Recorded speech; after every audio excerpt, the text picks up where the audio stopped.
Quit. You good now? We'll just leave it for that now, I guess. But that's the current race rules. I've got spreadsheets for the girls. I'll help you It's, set it, up in between it's that right there. but I've got spreadsheets set up for all the different I races. mean, it's all right once we start.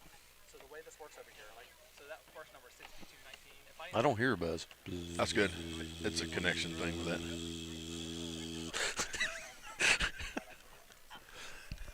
You'll shoot me before we get out of here. No. So hopefully, if she gives us an Excel file, all we got to do is copy the bib numbers, their place, and their time out of that, and we can paste that into this. I should have brought me sunglasses. Yeah, I'm going to have a little trouble seeing. Yeah, I brought a can. I brought a canopy to put up so you can see the screen better, but it's still sitting there. It has to be that way for the graphic. The one It's okay. Every time I look at you, I'm like staring right at the Lord.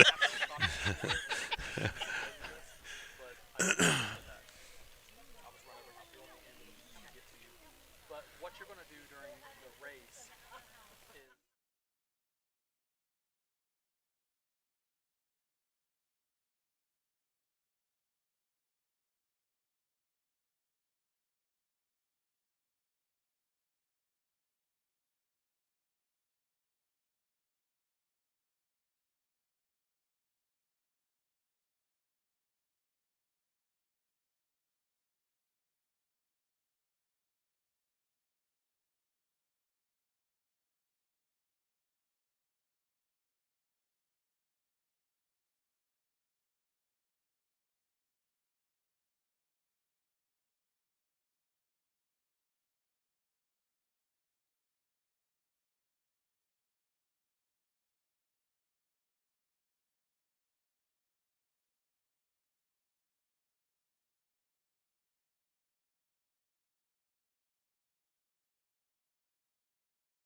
Good morning, ladies and gentlemen. Welcome to Braxton Live, and we are covering a super exciting event. First time ever covering this, and we are covering a cross-country event here at Holly Gray Park in Braxton County here. And joining me today, none other than my compadre, BFFFFF, and just great guy, J.D. Drake. J.D., how you doing? Hey, I'm doing great. It's nice to be here today on a nice, cool, chilly morning. Yes. And ready to watch the #1 girls team in the state run today. I'm excited, yeah.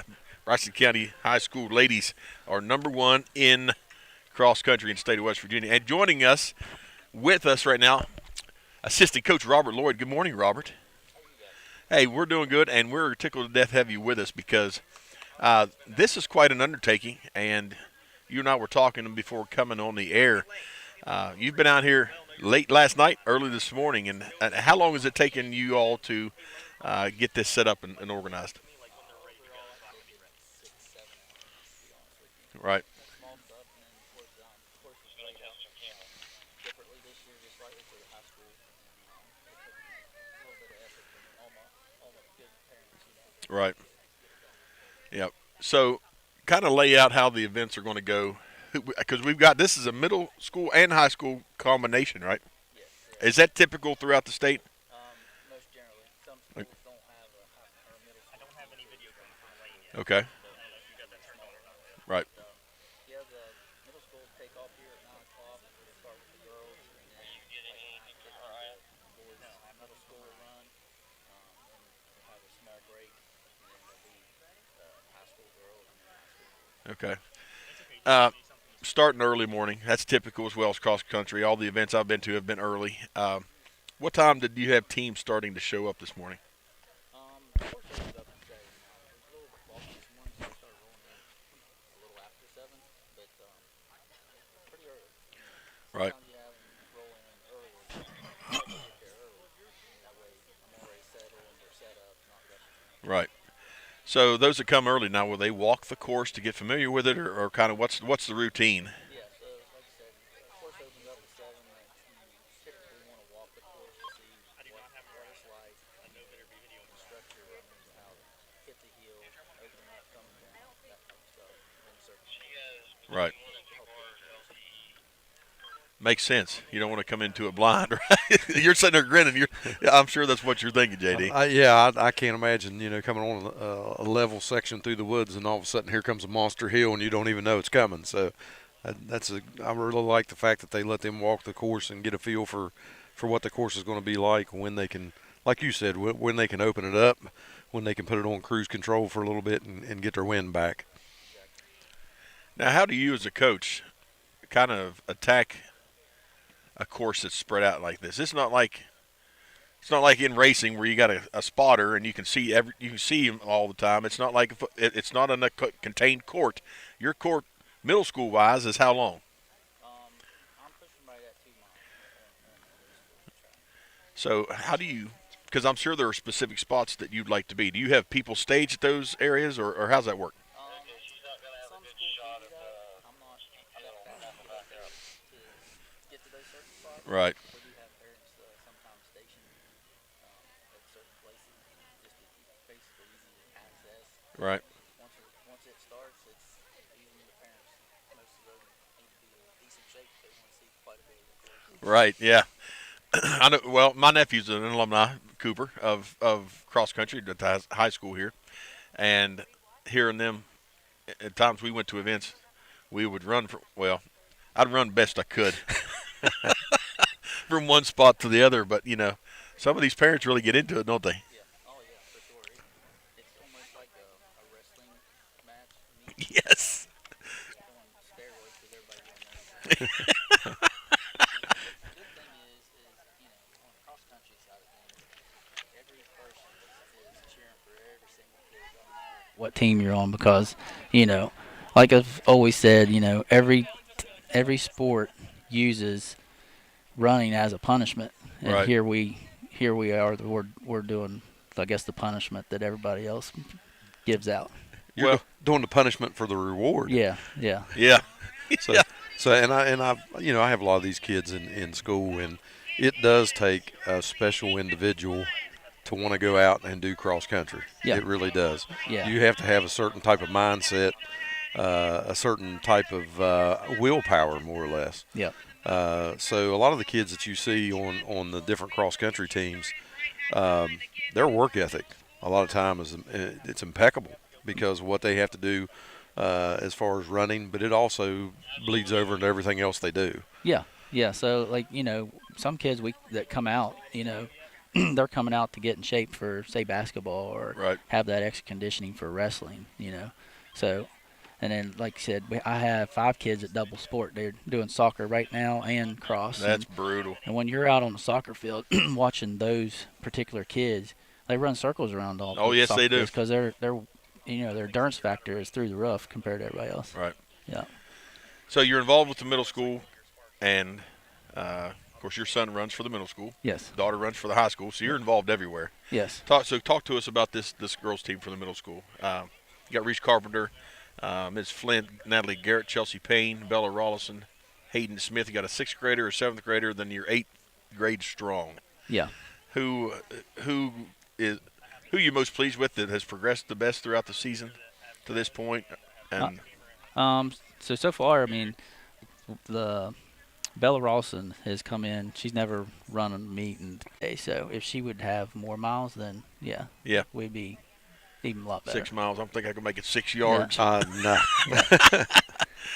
So, for those that are familiar with the park, kind of lay out the course. The exhibit building here cuts up through the field, and then they hit what we call Kill Hill here. And once we get up that hill, then if you catch your breath, and you can usually cruise out the ridge a little bit. Right. There's a couple extra little hills. Our middle school in the past has done an extra hill out there that the high school doesn't. They hit a flat, but high school will have to do that extra hill this year too. Right. We try to keep all the course on this backside now because, for viewing purposes for the spectators mostly, and then for you guys to get a little bit more footage to showcase our sport a little Right. bit. But the high school will start down close to the horse rink, and they'll run up around the ball field. That's basically the only difference, except they run around the mud bog too, where you'll be able to see all that. Right. Yeah. And whereas they run around the front pond on the second half, well, nobody's over to see that. So Right. at least we can get the good first half, and then some in the woods, and then the finish line as they pop out at the second pond and come around the ball field. Right. Well, yeah, that end of the park is kind of like Green Bank. There's no cell, nothing. There's kind of a dead zone. Yeah. Well, Robert, thanks for joining us. You're going to join us here in a little bit. I know we probably need to let you go. Get ready to I start. got like 4 minutes, and my girls start. Well, hey, get out of here. We appreciate you, and we'll catch up with you here after the high school girls. All right, appreciate it. Thank you. Thank you. Folks, that was Robert Lloyd, coaches middle school, assistant with the high school cross-country teams, and very informative. He's going to talk to us about points and how that's laid out when he joins us later in the show. But this is pretty exciting, JD. I'm excited because I have drug you into some messes with Braxton. We've covered wrestling. Wrestling. How many hours was that? 6.5, I think. I don't think this one will be quite as long, we hope. But what else have we done? Of course, we've done football. We've done soccer. We've done a volleyball. Yep. And I think, like I said, this is the first time we've ever done cross country. We've done baseball. Yes. And it tickles me to death to get to showcase some of the talent that Braxton County has, especially in cross country, because that's one the community hears about a little bit, but not a whole lot. Right. And like I said, I think over the next couple of years, you're going to hear a whole lot more about the Braxton County cross country team. Yeah, because last year they were hanging solid. They were solid in the number 2 spot in the state. Right. This year they've been in the number 1 spot for a while. They have been, and like today, especially the girls' team's in number 1 spot. Today will be an interesting day because number 2 is here. Yeah. So they have an opportunity to go head to head in a meet, hopefully with Winfield.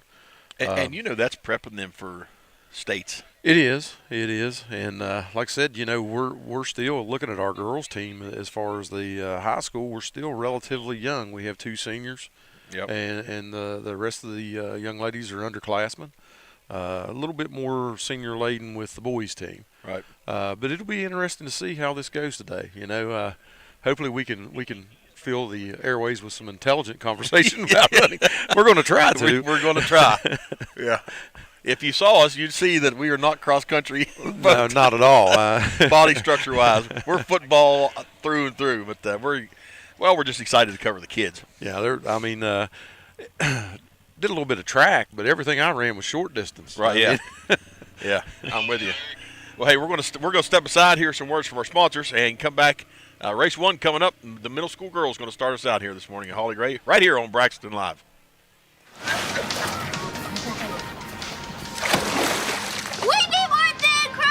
What topping should we get? To the decision wheel. Come on, Dilly. Mama wants some. Italian sausage, and green pepper. These neighbors are weird. Get a large 2-topping thin crust pizza for $8.99. Order online for pickup or delivery. Pizza. Dr. Chad Lancaster, DDS, offers comprehensive quality care for the entire family. The practice handles all levels of dental work from a basic cleaning or root canal to implants or referrals to other specialists. With a convenient location in Gassaway and a friendly staff awaiting your arrival, they can help you maintain a happy and healthy smile. The office is open Monday through Thursday from 8 a.m. to 5 p.m. Schedule your appointment with Dr. Lancaster's dental office by calling 304-364-8565. Do you have a favorite Mexican dish? What could make that favorite Mexican dish even more special? By enjoying it with family and friends at El Gallo Mexican Restaurant in Flatwoods. We are located conveniently at exit 67 in the Flatwoods Center. Our authentic dishes are made with you in mind. We look forward to seeing you here with us. We're open daily at 11 a.m.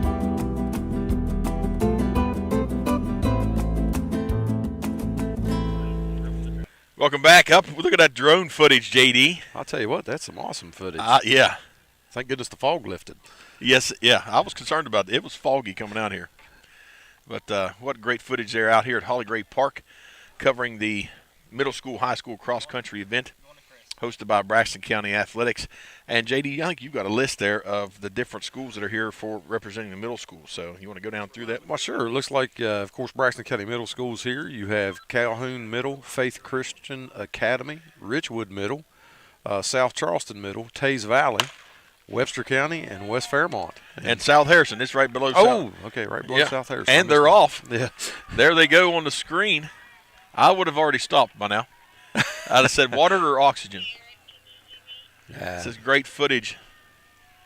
Folks, this is our first time ever covering one of these events. So, well, the tough part about the start is getting out there to basically where the track, the course narrows a little bit. yes. So you've got to try to get out there and get in the lead enough to where you can narrow down and not get tousled about a little bit. Look at that hill.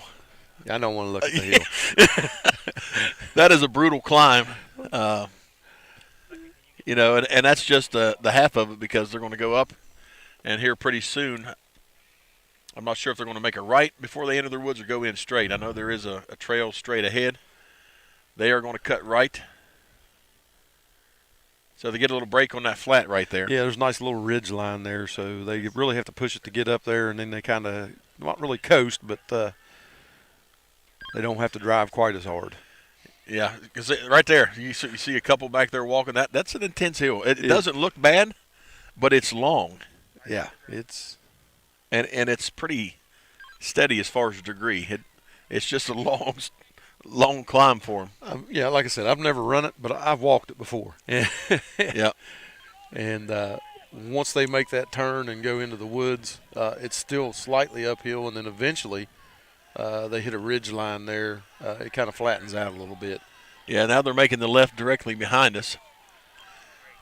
And from there, right on into the other trail, the long trail, which is, Robert gave that hill a name. I can't remember the name of it. Kill Hill. Kill Hill, there it is, yeah. I'm going to jot that down, because we'll be talking about Kill Hill, because it would be indeed brutal. I have been there helping out with another event here years ago, and that's a steep hill. Yes. And it really doesn't level out until you get up here on top, kind of to our right to the top by a water tank. Yeah, and then, like I said, it does kind of level out, and then eventually as you come around that ridge, they'll eventually hit a downhill section, I believe is how the course is laid out. And then it kind of zigzags down that hill. We've got the map here. Once they get on top, like Robert said, there's a few little, you got a couple little valleys, but it's nothing too drastic. Mm-hmm. But it's just getting up to the top. Right, they'll follow that ridge line, and eventually there's an old, it almost looks like an old fire road with several cutbacks on it that come back down the hill. So we'll. And if you're familiar with the park, they'll come out, according to the map, by the Little League field, or the Little League at the building, and then they'll come out the path, more or less out the road, out by the pond out here to our right, and then loop back down in, and they'll be passing right through us right here momentarily. And it's kind of amazing how quick they run that. It is. I mean, they'll, like I said, there'll be some that come in exceptionally quick, and then you'll have some that are younger that haven't really run cross country quite as much. Right. That they'll be lagging behind. And the amazing thing is, Robert was correct. The amazing thing is, all those kids that have finished will end up staying around the finish line and cheering on the kids who are coming in later. And it's regardless of what team they're on. Check that top footage of the fog that we were dealing with earlier, and it's starting to raise. It's raised here at the park, but you can see down in some of the other valleys, it's still dominating the landscape. Yeah, we're truly blessed to have it raised so we could get some drone footage, because that really does help with the coverage of the race. Obviously, with all the leaves on, drone footage inside, we're missing a bulk of the race just due to the fact that we can't see through the canopy. Yes. But being able to provide what we've got is amazing. Well, hopefully they'll start hitting some of the camera network here in the after Kill Hill and into the horrible forest. We'll just start calling it that. Yeah, the horrible. I like that, the horrible forest. We could call it almost Sherwood. Yeah. So very. What a great evening. These kids, I mean, if it's raining, they're running. We've seen footage. Of course, a lot of folks post things on Facebook. You see video of kids running through rivers, running through creeks. They run through pretty much anything. You know, it's not too hard. There's nothing soft about cross country. It's pretty tough. Yeah, and you know what makes it so much different than track? Track, you're running the same. You got the same conditions, just about. Right. Other than the track surface being different. Cross country, every single course is different, and some of them are harder than others. A lot of times it depends with the hilly terrain, and we definitely have a few hills here in Holly Gray. Yes, we do. Davison Elkins is another course over in Elkins that's notorious for having some serious hills whenever you're running cross country events there. Yeah, well, to get here, everywhere from here, you climb up just about, unless you head to Charleston. Yeah. You know, you go from here to Lewis County, you climb up. You go from Lewis County to Upshur County, Buchanan, my hometown, you climb up. You go from there to Elkins, you climb up. You go to your stomping grounds from Elkins, you climb up to Tucker County. You know, you just keep, as you're going east, you're climbing up. And you're getting more into the heart of the Appalachian Mountains. So, yeah, there's a lot of up and down. Just a little bit. Just a little bit. I mean, can you imagine running a cross-country event in Pocahontas? No. Woo. Well, think of snowshoe. Oh, yeah. Cross-country at snowshoe would be brutal. You're on top. Everything, you're going to start going down, and you got to come back up. Eventually, you have to go up. Yeah. So that would be very brutal. 8th graders for the middle school. You got Reese Carpenter, Neva Flint, I hope I said that right, Natalie Garrett, and Chelsea Payne. Bella Rollinson is the lone 7th grader. What a great young lady. Reese Carpenter, great. I know her as well. Know Chelsea Payne, the Payne family. The Payne family has had a lot of runners in the family. They sure have. I mean, both boy and girl runners. So yep. So pretty neat. And then you've got Hagen Smith, the lone 6th grader. So hopefully you're going to be losing 4 8th graders. You hope to see some 5th graders step in to keep it a team. I think you have to have 5 individuals to be classified as a team. Is that correct? I think so. I'm not for sure. We'll get clarification from Robert, but I'm pretty sure you got to have 5 in order to be classified as a team. So we hope to keep this as a team because that does, in fact, change things. We'll have to remember to ask Robert about. As far as scoring as a team, yes. Yeah, it does. It definitely does. And like I said, this has been a sport in Braxton that over the last it's been several years. It's been growing, and it's nice to see a lot of these young kids getting involved in a sport that really does take a lot of determination to do, and self-motivation. And self-motivation. You have to be disciplined and have some self-motivation to do the things that they do. Yep. So, and I think that spreads to other sports. Like I said, a lot of these, and Robert even alluded to it, a lot of both the girls and the boys are multiple sport athletes. And I think it really does help other sports. For an example, on the boys' high school team, you have Jacob Stevens that's a football player and cross-country runner. And it shows in the game because the young man doesn't get tired. Yeah, absolutely. Our leader, we just got confirmation, bib number 6236, Natalie Garrett from Braxton County Middle School, leading the way. So that's pretty exciting. Go Braxton County Middle School Knights. Yeah, we're a little partial. Yeah, I mean, yeah. I want to see all the ladies from Braxton Middle do well. So that tickles me to death. Folks, it is Braxton Live, but we're happy to be covered for all of you all to enjoy all of your kids. But we are excited Braxton's in the lead. We are. We are. But, ultimately, we don't want to see anybody injured, and we want to see everybody finish under their own power. We want to see everybody do well. And, you got probably close to 34 kids running this morning in this first event. You'd like to see them all get a PR, or break their personal record. So, and that's the goal for almost every cross-country runner is make sure, have your every meet you get a little bit better. Yeah, absolutely. That the clock is a great determinant of how you've gotten better throughout the season. So between the middle school boys and girls team, we got 81 runners this morning. That's quite a few runners. That is. That's pretty phenomenal with the different teams that we have here. Yes. And as far as the boys and girls high school, we'll get those numbers for you a little bit later. But there's a considerable amount more. Yeah. So we're probably close to 100 or so there. But what's really neat, and I know we don't have any footage of that right now, the folks are starting to migrate here in front of our platform towards the finish line, and I'm sure here momentarily it's going to be loud. Yeah. Oh, yeah. They get pretty excited.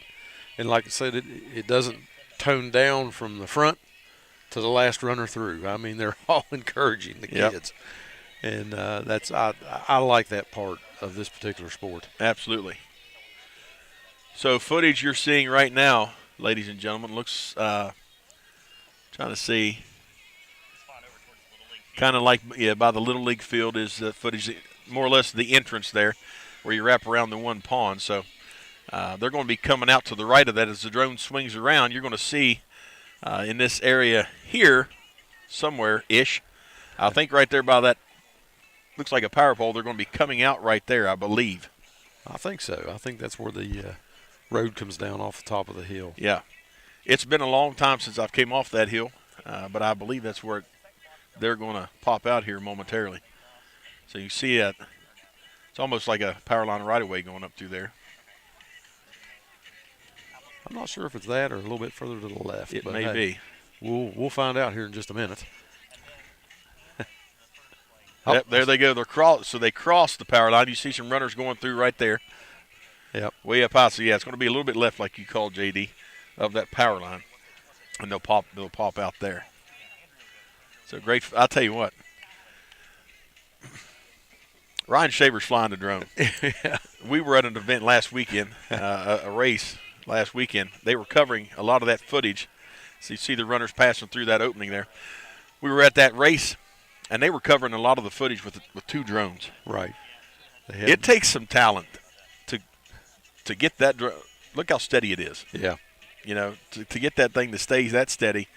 And what great video imagery it is. Yes. I'm very glad that we have that technology with us today, especially with this race because, we're spread out over a long course, and it definitely helps. And I'm amazed at how quickly they can cover ground with that thing. Yeah. So at that point that you're seeing them folks crossing through that power line, they are more than halfway completed with this race. It started at 9 o'clock, and it's only 9:12. Yeah, so you're looking at about 12 minutes and 22 seconds. So they're definitely getting around the top of those hills fairly well. And it's not going to be long before we see runners coming through our finish, the last leg of the race here. Because from where we're at, it's really not that far. No. So they are more than halfway finished with this course. I would maybe just be getting to the woods. On a four-wheeler, I might be. I might be to the water tank on a four-wheeler. Very impressive what these kids can cover. There's the zigzag. See some coming through below. So that's the last leg of the zigzag before they punch out of the woods. I'm like sitting here breathlessly waiting for them to show up next to the basketball courts over there. So looking at it on our map, that second zigzag, they're going to punch out to the right of that power line, right directly above, actually right behind the director of the park, their house, and then they're going to swing left through this wood line. Yes. And cross right. They're going to punch out right next to the edge of the pond up here. Right. So they'll be coming out to the right of us in the corner. There's a picture of the last leg, the finish line coming down through here, right along the baseball field. So there's where that looks like it's going to be right there. We go. Going to have some punching out, it looks like. Great footage by the drone. You got people running to support them and encourage them. Here comes our first runner. Trying to get that looks like a Braxton jersey. Sure does. She's just punched out of the woods heading into the last stretch here. They're making an announcement. There it is. Here she comes. More power to her. Oh, they impressed me. Absolutely, there is. Well, you said it earlier. You got to have a special mindset to be a runner. You do, and like I said, I don't know if I could do that. We could back when we were in high school, but not as well as they do. Right. I believe that's Miss Garrett there. I believe it is. Yes, it is. 6236 Braxton County Middle School's Natalie Garrett. That's also my neighbor. Oh. Yeah, coming through. Doing a great job. And now we got looks like South Charleston. Middle. Did you get a bib number on her? I didn't get a bid number. So South Charleston's coming in at number 2.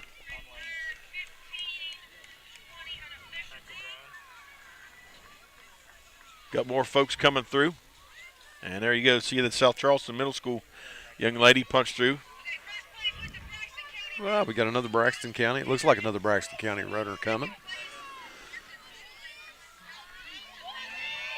Martha Dolan was finished in the second spot. And here we got another Braxton County runner. That is Reese Carpenter. She's got to push it because we got another runner going to push her. And here we go, the explosion. Getting that footage. That would be Lila Garcia, I believe, from West Fairmont. Braxton County, there's another South Charleston runner coming through. So Fairmont West come through in fourth. Who'd you say that was, Lila Garcia? Yes. And once again, we got another night runner coming through. That is Bella. Bella Rollison. And another night runner. And that would be Chelsea Payne. Yep. I tell you what, the Knights Middle School. Followed by 6'3", Haley Green. Yep, from West Fairmont. And then they have 6'3", 6'6", which is Gracie Snyder from West Fairmont Middle. If we have this a little messed up, we don't mean to. We're trying to catch them as they're zipping by. Quoting my wife, they're really zooming. You know, they're finishing strong. There's no, they're settled in. We have Sienna. I think it's Sienna. Yep, Sienna. I'm going to butcher the last Zucchelli. There we go, from West Fairmont Middle School. I've got just about all the top 10 numbered. I'm just missing the 5th spot person. 6303. Go ahead. I think it's Brienne Christ from Richwood Middle School. And then I missed the Calhoun. Here comes another Knight. I've got the Knight. That's 6235 there. Let's see. That would be Nevia Flint. Nevia Flint. I've lost it from there. I've got a couple numbers out. There's Zoe Fout from West Fairmont Middle School. I got pretty much the top 10 after that. They're starting to bunch in there together. Just hard to get everyone in. Folks, bear with us. This is our first ever cross-country event. We're learning. And here comes 6365, which is Talia Oliveto from West Fairmont. Nice, yeah. I tried to. I hope You I did. got that name right. We're trying, folks. Great turnout here for these young athletes. 6'3", 5'4". 6'3", 5'4", I believe, is Sydney Atkinson's from Webster County Middle School. Followed by bib number 6'3", 6'4". And that would be Anna Jones from West Fairmont Middle You got School. an easy one there, didn't you? Sure did. That one helped me out there. Calhoun, we got a Calhoun runner, 6'2", 5'4". Brooke Tingler checking in for Calhoun, the Red Devils. Her teammate, Carissa Sands, already crossed the finish line earlier.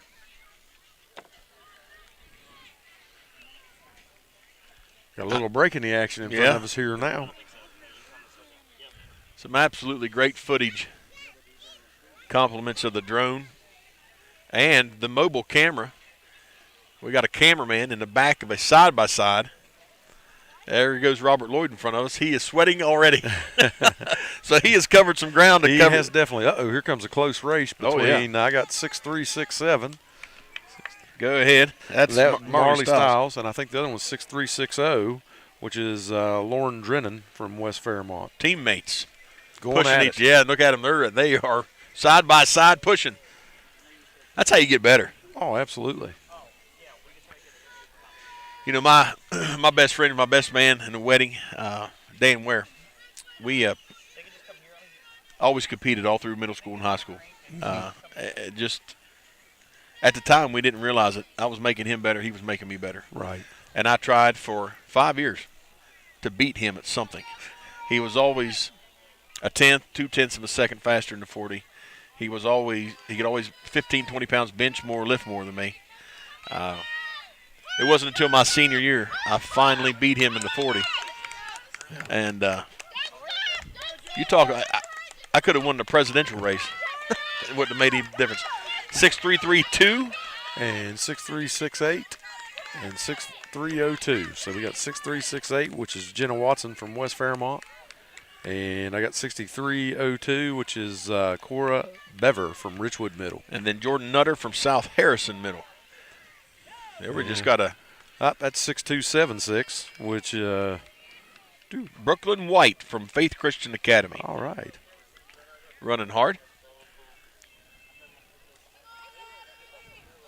You know, this is a speed. I'm not sure if stature, length of your leg stride makes that much. You see people with shorter legs that they can move them quicker. They're faster than somebody with a long stride. I don't know if a long stride's better in cross country, a shorter, you know. I'm not Question sure for either. Robert. That's a Robert question, definitely.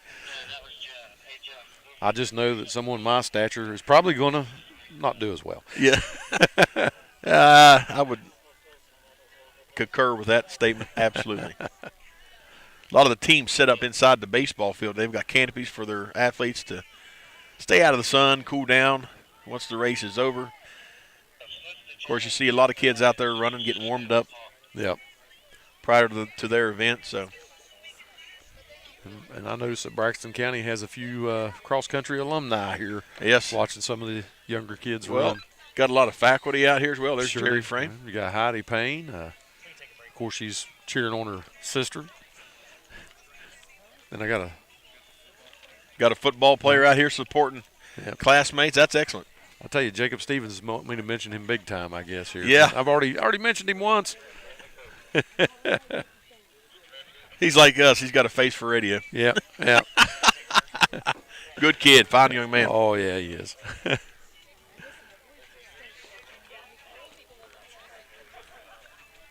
Still waiting for some runners to come through. A few still to come through. Yep.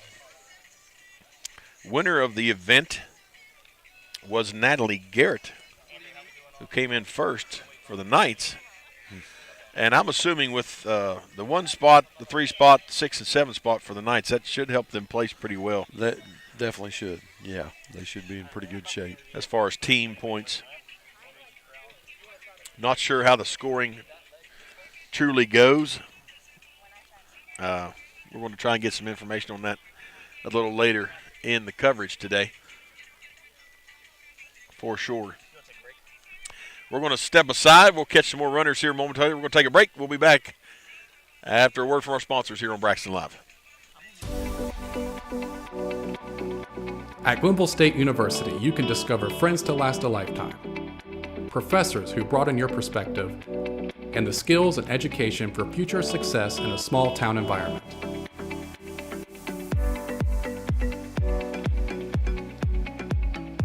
At Glenville State University, you can become a pioneer.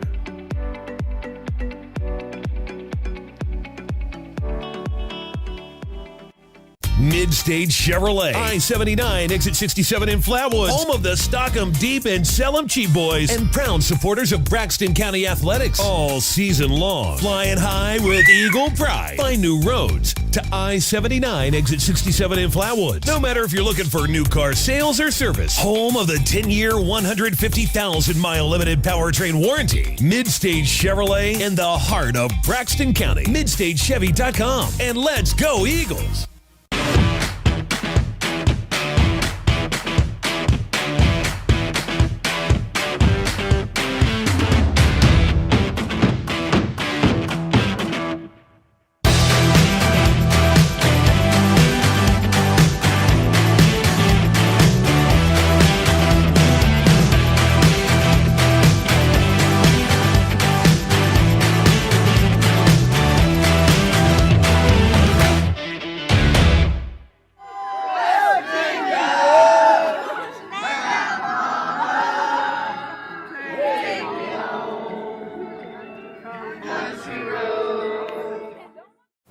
You know, every summer, for as long as I can remember, I've been coming up here to skip. You see, it's so thin and crispy, it's not just perfect for eating, it's also perfect for skipping. Whoa! You know, every summer, for as long as I can remember, slices of thin crust pizza just fly out of the lake like a miracle. I got one! Me too! The lake giveth thin crust! It's a hot and ready thin crust summer at Little Caesars. Pizza, pizza.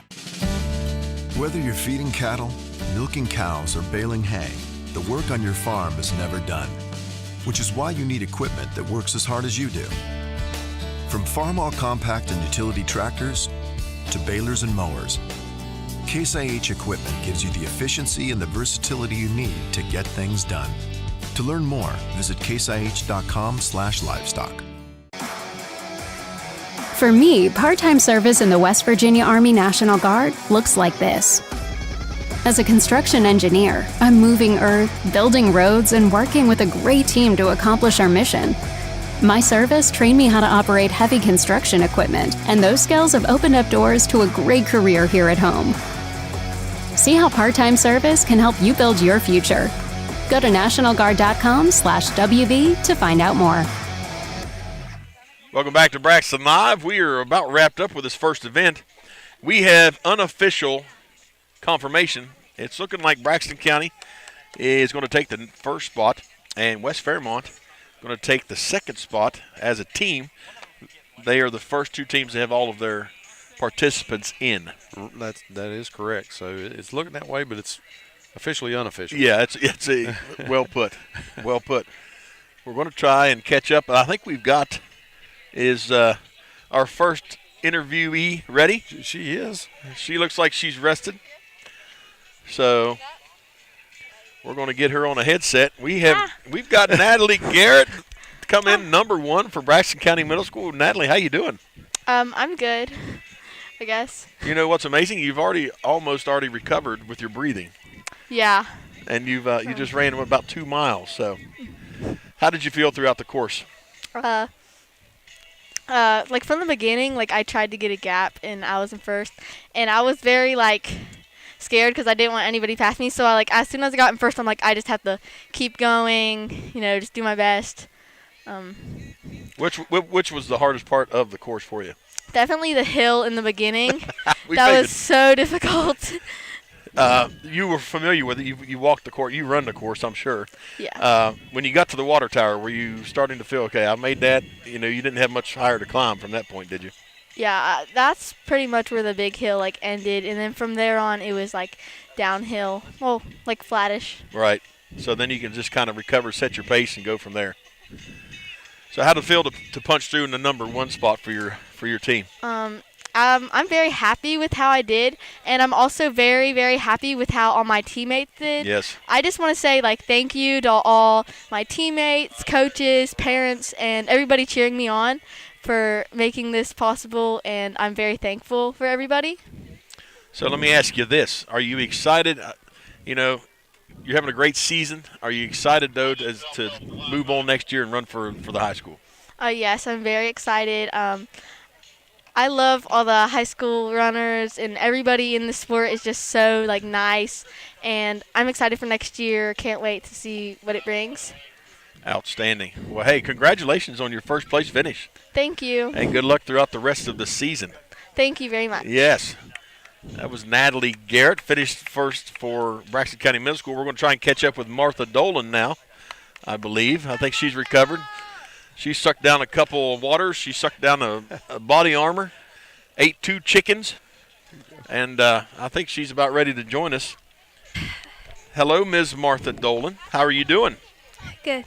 And you are representing, what school are you from? South Charleston Middle. South Charleston Middle. So, are you happy with how you finished? Yeah. Yes. I wasn't expecting to get second place, but I'm happy I did. Well, we're happy for you. So for you, what was the hardest part of the course we have here at Braxton? The hill. Everyone seems to they have a name for it here. They call it Kill Hill. So it seems like it's pretty rough getting up to the top of that hill. Yeah, and the meet's in Flatwoods, but there's a giant hill, so the woods aren't really flat. Yeah. Absolutely.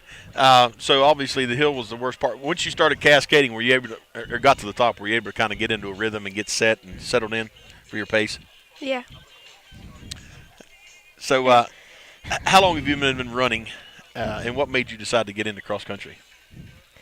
Well, both my parents did cross country, and I've really been running since I was little, because I did 5Ks when I was really little. Yeah. Outstanding. So how does it feel to represent your school, come in second place for you, to represent your alma mater? It's good, yeah. But we don't really have a full team, though. So we can't get any points, but it's still good to get second place. Absolutely. Absolutely. So how many teammates do you have? How many are running for your school? We have 4 girls and 4 boys. Outstanding. Outstanding. So how many meets do you have left before the conclusion of your season? 4. 4. How many? So are you about halfway through your season, or? Yeah. Yeah. So it goes fast, doesn't it? Mm-hmm. What's probably the hardest course you've ran on this season to this point? Probably this one. Well, hey, Martha, we congratulate you, and now you can go out and support you got 4 boys on your team, right? Yep. So you're going to go out and support them and encourage them? You're going to run to the top of the hill and wait for them up there? Maybe. Oh, sorry. Yeah. Well, Martha, congratulations, and thanks for joining us. All right, thank you guys. Bye. Bye. That was second place finisher Martha Dolan, and we've got right behind her our third place finisher, somebody we're very familiar with. We've got Reese Carpenter coming in third for the middle school team. Hello, Reese. Hi. How you doing? Pretty good. You've recovered already. Your breathing settled in, and you've got your event in for the day, huh? Yeah. So we got to ask you, what was the toughest part of the course? Definitely Kill Hill. I was breathing really hard going up to the top. Yeah, it was hard. Brutal, wasn't it? Oh yeah. So at what point on Kill Hill is there a landmark that kind of settles you in? Okay, I'm to the top, and now I can settle in here. Yeah, right as you get to the top of the hill, between right at the water towers is where I settle in. Yeah. Because you're familiar with this course. You think that gives you the advantage over other teams running here? Yeah, I think so. I know where where to really open my stride and to go faster. Right.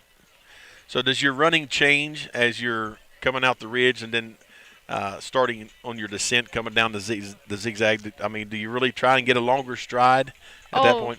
Yeah, especially at the zigzags. Most of them are flat, so I really try to open my stride through there. Right. Now let me ask you this: as you were coming by our table here, you had some pressure. Could you feel that young lady on your heels behind you? Could you hear her? No, actually, I block everyone out while I'm running at the finish line. I don't listen to anyone but Robert. But I did hear a lot of people saying that she was like right on my heels, and then I just heard like screaming, so I knew I had to pick it up. Ah, so you had a little left in the tank's what you're saying. Oh yeah. Well, it definitely showed. Congratulations. Thank you. Yes. Now you can rest. Okay. Reese Carpenter finishing third for the Braxton County Middle School. And unofficially official, as JD said, Braxton County takes first place as a team. West Fairmont in the second spot. And I'm sure we'll find out some more details on how everyone finishes. Well, one thing after those interviews, we definitely have validation of what's the toughest part of the course. Yeah, Kill Hill. Yes. Now, I want to ask some. Remind me later when we interview some others. I want to find out if the course was reversed, if they would prefer that. It would seem it's a longer climb, but it's not nearly as steep as climb. Does that make sense? The backside of where they're coming down, you're right. It's not as steep, but it seems like it's a little bit longer hill. Yeah. So especially because that's where that cut back zigzag section you talked about. Mm-hmm. So I wonder if the course was reversed, if it would make it easier. I'm not real sure. I want to check in with some folks a little bit later. We'll have to pose that question to them. Yeah. I would say I'd rather have a steeper hill that was shorter than a longer hill. It just seems to me that a longer hill would. Whew. Yeah. But we probably don't think the same way they do. That's true. That's true. Well, I'm kind of with you because, and they've alluded to the fact once they get to the water tower, they know they're pretty well at the top. Yeah. And it basically changed their running style. I mean, right. You're driving to get to the top of the hill. Then once you get to that water tower, you can kind of lengthen your stride and let gravity help you a little bit. Right. So even though you're going faster, it's like you can recover a little bit because you don't have that drive up the hill. Yeah, I can't help it when I say drive up the hill. It always ends with. Yeah, I'm telling you, folks. We're going to step aside. Hear some words from our sponsors. Come back. Boys run next for the middle school. We'll be back here on Braxton Live. If RPMs raise your BPMs, if the open road is an open invitation, then get up and go. Go turn some heads. Go turn a wrench. Go windows down. Go volume up. Go in. Go out. Go off. NAPA has America's largest network of parts and care, here to keep you firing on all cylinders. Welcome back, folks. Folks, we want to make an announcement for you, okay? We just received confirmation. We are going to go down for just a little bit. The next event is going to start in about 15 minutes, so the boys are going to take off here in about 15 minutes. We're going to step aside. We've got some technical issues we've got to work on. Stay connected with YouTube. We're going to be back momentarily. We're going to get some issues fixed and then try to better improve the coverage. So don't go anywhere. Get you a little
Welcome back to Braxton Live, covering the Braxton County Invitational. We'll call it that. Middle school and high school cross-country event. That's right. No excuses, Braxton Invitational. There's what it is. There you go. Yeah. Yeah, excited to be out here at Holly Gray Park covering this home event for the Braxton County Athletic Department and the middle and high school teams. And had a great finish for the middle school. Natalie Garrett for the Knights finishing in first, and then Reese Carpenter coming in third. Then these are unofficial. Of course, this is us trying to. You had Bella Rollison finishing sixth, Chelsea Payne seventh, and Nevin Flint finished up there in the top 15, 20, I think. Mm-hmm. And then I think they gave Braxton County the team win. I believe so. I mean, they did a really good job. Yes, they did. So the boys are about to take off. See them all lined up there on the footage there. Camera coming from the stage here. And Braxton County Middle School's got a boatload of participants. You want to go ahead and go down that roster? They Jake? sure do. I'm going to try to make sure that I pronounce the names right. We'll see if I don't, you can help me out. There, hey, we got official results. There it is. Final results: Braxton County Middle School #1, followed by Calhoun Middle, Richwood, South Harrison, and West Fairmont. So you've got 4 of your top 10 from Braxton County. Yeah, and that definitely will help you win the team. The team results are not correct. Yeah. Absolutely. The team results are not totally correct, they say. We do know that Braxton got the #1. They got the win. And I would say probably Fairmont, West Fairmont Middle probably come in second. I would say looking at the numbers that they have in the top 10. Yeah. So, but anyway, we're getting ready to start the boys events here. And I mean, as far as Braxton runners, we have Chance Davis. I believe it's Raiden Davis. Is that correct? That sounds great. Brian Huff. Any relation to Tegan Huff? Don't forget the boy above him. Yes, it is. That's Tegan's younger brother. Then you got Atticus Holler. Yep. And Holden Lloyd, Landon Mays, Ira Ransbottom, Joel Ramsbottom, Hunter Rich, Sawyer Skidmore, Noah Spalding, and J.C. Steiger. I tell you what, great job. Well, say a few names here and there. You did a great job. A lot of those names we're familiar with as well. And excited to see how this boys event takes place. And we do understand that the technical difficulties are still causing us technical difficulties. We are going to try. They're working behind. It's amazing. People working behind the scenes sporadically trying to get. As we're talking. We're talking, they're trying to get things fixed. So in other words, around us, it looks like controlled chaos. And controlled, organized chaos. And that is a good description. But these gentlemen that do this, they are very good at what they do. Yes. Their intelligence goes way beyond mine. That's for sure. Absolutely. I do good to spell computer, and they've got computers, monitors, buttons, and keyboards, and radios, and all kinds of stuff out here in front of us. Yeah. Yep. It is absolutely amazing. Beautiful evening. You can tell I'm used to covering things in the evening. It's a beautiful morning out here at Holly Gray. I mean, not a cloud in the sky, other than a few trailers from airplanes that have passed through earlier. Blue sky, great day for this event for sure. Fog is lifted. It's getting pretty toasty out here. It's starting to get toasty. You're probably wishing you had that sweatshirt off here pretty soon. I'm thinking about it. Yeah. Not far away, huh? Not far away. It was a little chilly out here at first. It was. It was like a crisp and clean, 50 degrees, I think, when we got here. Yep. But it is steadily increasing for sure. And while we wait for the start the next event, we want to go down the list of sponsors and thank them, because without them, we would not be able to do this. Braxton County Citizens News, Clear Mountain Bank, Dr. Chad Lancaster Dentistry in Gassaway, El Gallo Mexican Restaurant, Gassaway Baptist Church, Glenville State University, Go Mart, H&H Housewashing. You know those folks. Oh, I do I too. sure do. Yeah. Little Caesars, Lloyd's Hardware, Lockards Incorporated, great guys down there. Mid-State Chevrolet, Mountaineer RV and Outdoor Center, Rich's Refrigeration, Air Conditioning, Heating, Plumbing, and Welding, Roach Funeral Home, Ryan Shaver Photography, Sports Connection, NAPA Auto Parts in Sutton, the Boss 97, West Virginia Army National Guard, and West Virginia University Medicine with Braxton County Memorial Hospital. Thank you to all of our sponsors. And we are under 1 minute to the start of the race, JD. We sure are. And I mean, within this meet with the boys here, with this race with the boys, you have Braxton County Middle, Calhoun Middle, Faith Christian Academy, Richwood Middle, South Charleston Middle, South Harrison Middle, Tays Valley Middle, Webster County Middle School, and West Fairmont Middle School. So it should be an interesting race once again. We'll see how our Knights do.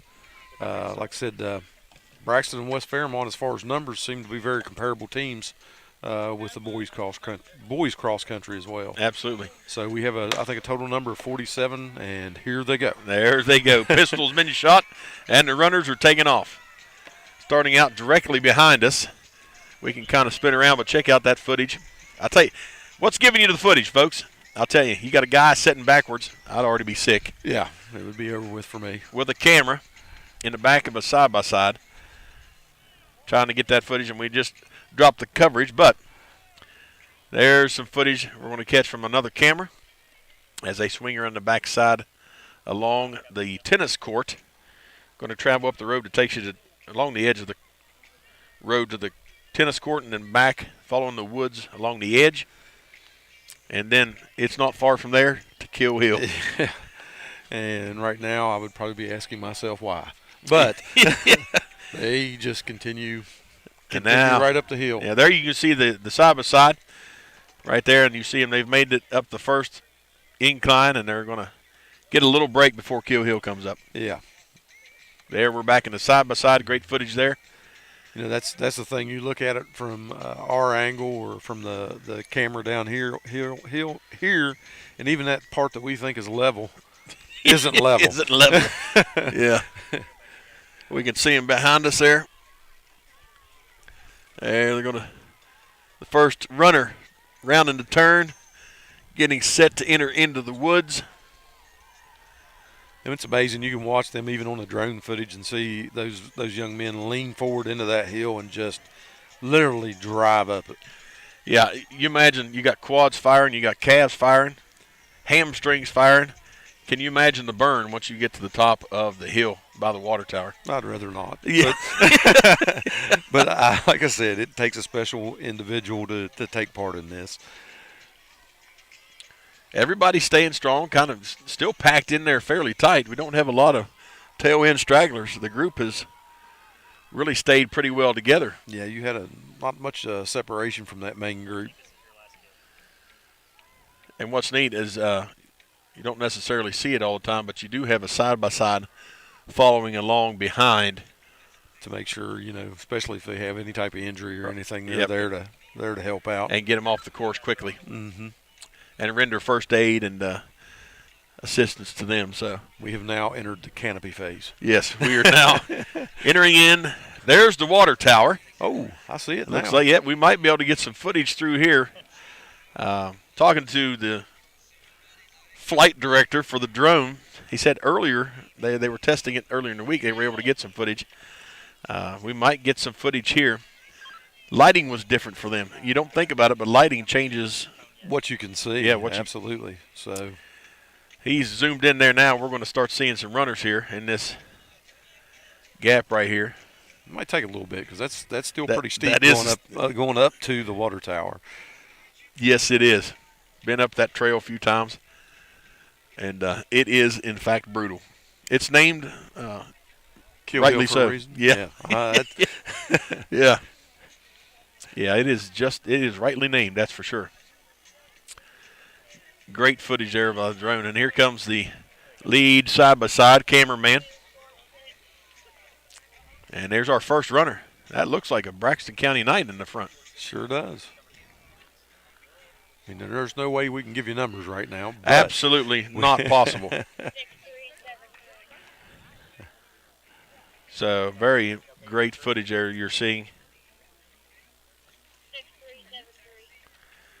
So it looks like our lead runner is Ira Ransbottom in the lead spot for Braxton County. Number 2 is 6'3", Harper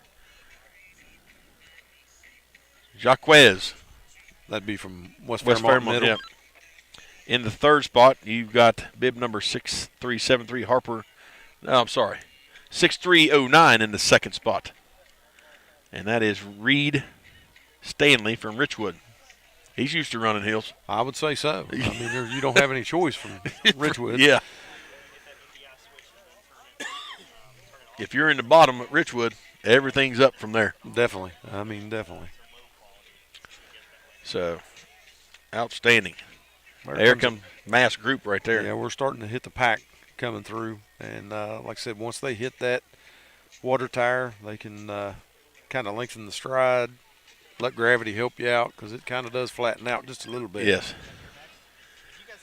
And now we're starting to see the migration of those that watched them enter into the woods. They're starting to migrate back down here to the finish line. So it's pretty neat to watch this and how this transpires. Oh, yeah. Of course, you got some that are you got some parents that are going through the woods with them. Yeah. I mean, because you know they'll shorten the course and cut an angle and get ahead of them a little bit. Absolutely. It was interesting to get Martha Dolan's perspective on this course, asking her what's the hardest course she'd been on to this point in the season. And she said, this one. It's definitely a tough course. That is a fact. Here we got another small group of runners coming through, still coming up Kill Hill. Once again, aptly named. Yes. 5:52 mark. Of course, you had some pass through quite a bit earlier. And it won't be long before we see them. So there you can see kind of how this is laid out. There's the tennis courts. They run up that mowed path to the left and around that edge of those woods there. And right below to the left is where they enter into the Kill Hill section. You can see the mowed path there rounding around that point. And from there they enter left. Now the mowed section there going straight ahead is part of the high school course that we will see the high school teams running on. So they stretch it out a little bit more. They get a little more hill. Yes, they do. Because they start clear down at the and wrap around the mud bog section. So they've got quite a longer distance to run. Yeah, from the drone shot, you're basically running the ridge to the right there along the mountaintop, and then when you hit the meta that's straight ahead on the drone footage, that's basically where they come down towards. There's a caretaker's house there, and then they stay in the wood line all the way down to the pond by the baseball field. Right. So, there's a lot of the places have water crossings. I don't think we have any. No, we don't have any water crossings. But we definitely have a little bit of a tough hill spot there. Still got Ira Ransbottom in the lead, from what we understand, and then we've got bib number 6250. Noah Spalding from Braxton County has moved into the second spot. This is unofficial, though. We're just trying to get info along the course. Still a lot of course to cover, but Braxton County looks like they got the 1 and 2 spots right now. And what we're looking at right now is the zigzags that are coming back and across that power line, coming down the hill towards the caretaker's house. What's pretty neat is the drone has covered that in a matter of seconds. It would take us legitimately close to 5 minutes to walk that distance to get over to where they're. You speak for yourself. It would take me about 30 minutes probably to walk. Well, drive. How's okay, that? all right. It would take some time, that's for sure. But the drone covers it in seconds. Yes, I mean. Absolutely. So you can kind of see there zigzagging. There at the lower part of your screen where part of the path crosses, they'll cross up a little higher, kind of in that shaded spot by just above the next pole. So you kind of have to watch there. You'll see a little dash across there as some of them cross through.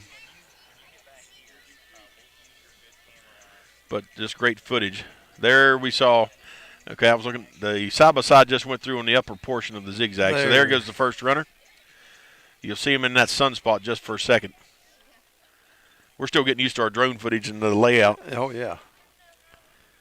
So our first runner just passed through. Looks like he's got a little bit of a lead here. Yeah, he's got a little gap, a little cushion. And we heard Natalie Garrett talk about wanting to get a good start, a good jump. There comes the, I think, second and third place runners. Yep. They're pretty close together along with fourth, fifth. Yeah. Holy smokes, they're it's going to be close here as long as those runners stay fairly close together. Yeah, that's a pretty good pack here for your nearly top 10. There goes through another runner. So it could, if the gap closes, of course that's downhill, so different strides, different paces could allow that gap to close in. So. Absolutely. Like I said, they can stride it out a little bit different. And a lot of times those runners that you talked about different body shapes with runners, usually your runners that have the longer legs, a little bit taller, the downhill striding, they gain a little bit. Yeah. And somebody's more compact, a lot of times they're a little more powerful on that uphill portion, but that's just me talking. That's just reality, yeah. Longer stride downhill covers more ground. Sure does. We're close. We're at the 10:20 mark and rolling. So looking good for sure. Haven't had any updates here right now, so we'll just keep an eye out. I couldn't tell if we had somebody cross there just a minute ago on the lower crossing or. Again, lighting becomes an issue. That section is becoming more shaded than it was earlier. It is. A lot of canopy around this course. So obviously some of the course you're seeing there hidden directly underneath the canopy of the trees. Still, once again, great drone footage. Oh, yeah. Of the layout of what Holly Gray Park looks like. And the entire course right there to the right all the way around that ridge. Right in here into the opening, they're going to be coming out here behind the director's house. And you're going to see them coming. There they come. Into that opening. Looks like some passing through there.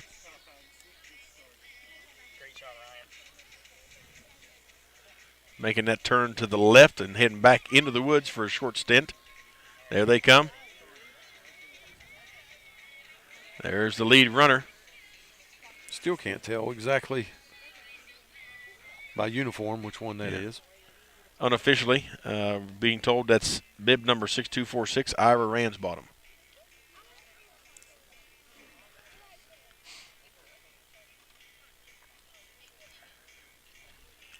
Should be just a few minutes, and then they'll be popping out down here by the pond. Yeah, because literally straight across from us is where they're punching back into the woods. Right, and we'll get a little bit better camera footage here in just a moment.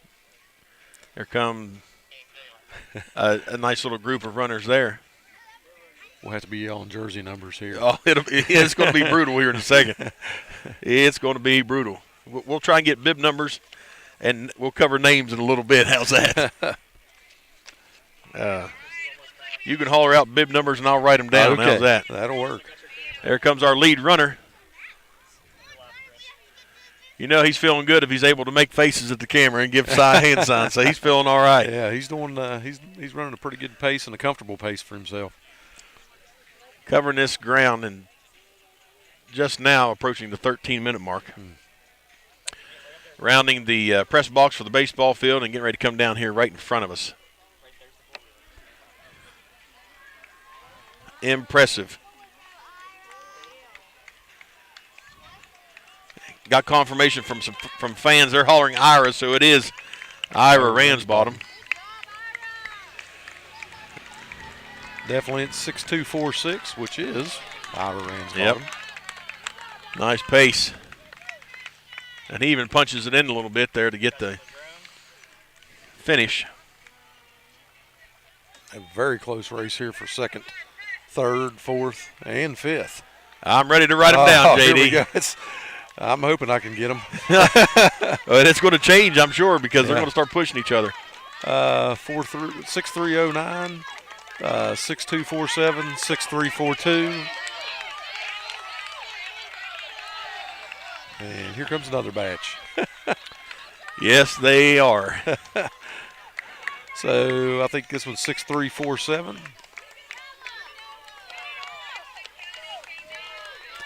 And 6250. 6244, 6373. There comes another one. Yep, and you got 6343 and 6248. Fast and furious. I'm telling you.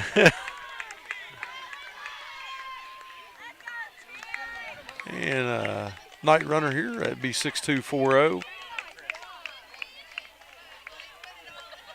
And the order I'm writing them down is probably going to change a little bit because they were sprinting to the finish line. Yeah. So, and 6241.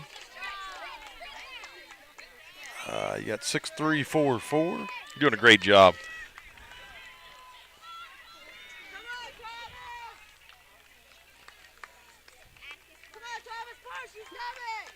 And 6377. Check the back. Yes, sure will. 6279. The top 15 are in out of 47 runners. You got 6245. That'd be Landon Mays. I can tell that right now. Yeah, you know. Yeah, we know Landon Mays.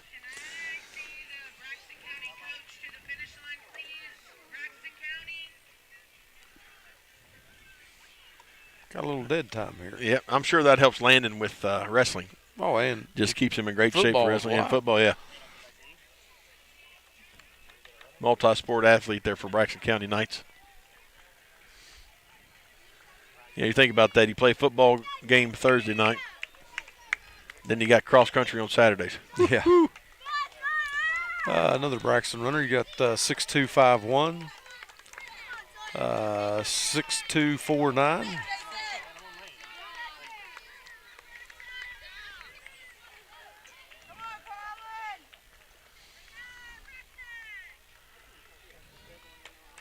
Another runner coming by us. Oh, it's tough to see. It's a 6370, I think. I think so.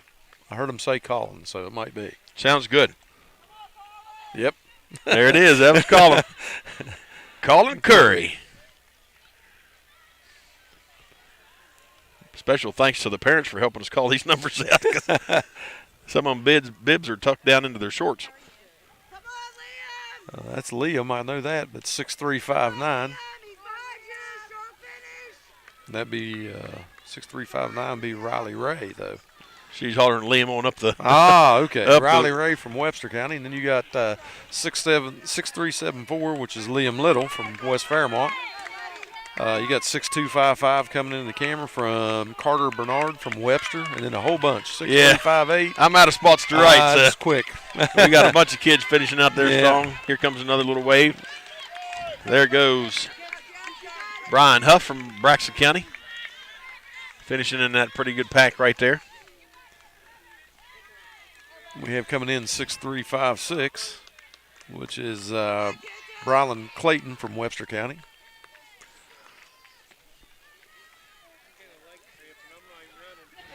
Another little break here. 6372 coming in. That'd be Quinto Gillespie, West Fairmont. Great job. And Triner.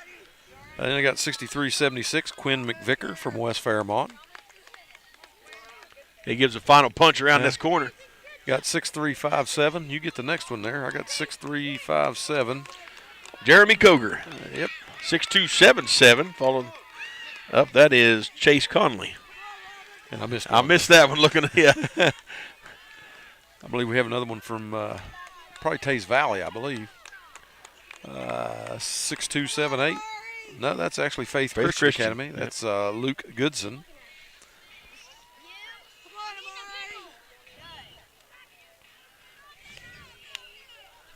There comes another one. It'll be 6378, which is Amari Terry from West Fairmont Middle.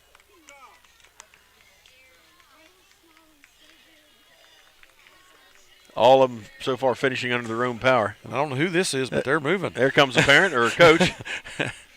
And he's running in pants.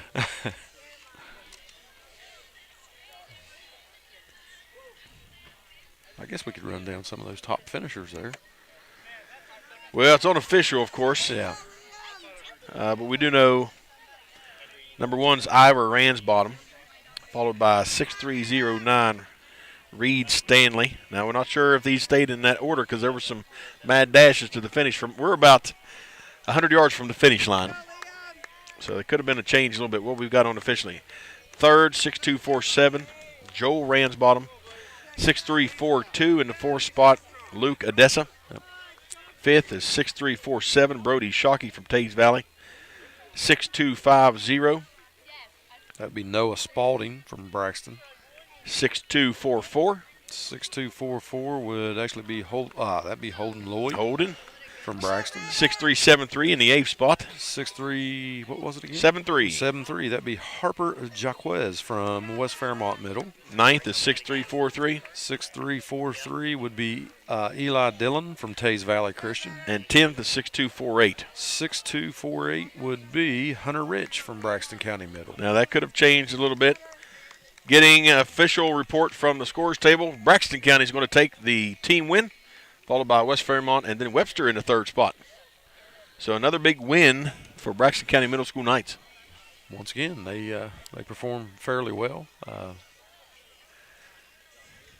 So did West Fairmont. Yes, they did. Well, West Fairmont's got several participants as well. They've got, looks like about 11 athletes. Braxton County themselves, 11 athletes as well. So 2 good-sized teams on the cross-country side of it. We're going to step aside for a break, come back here and try and get some finals right here live on Braxton Live out at Holly Gray Park. But it's just 2 degrees. 2 degrees is a lot of money.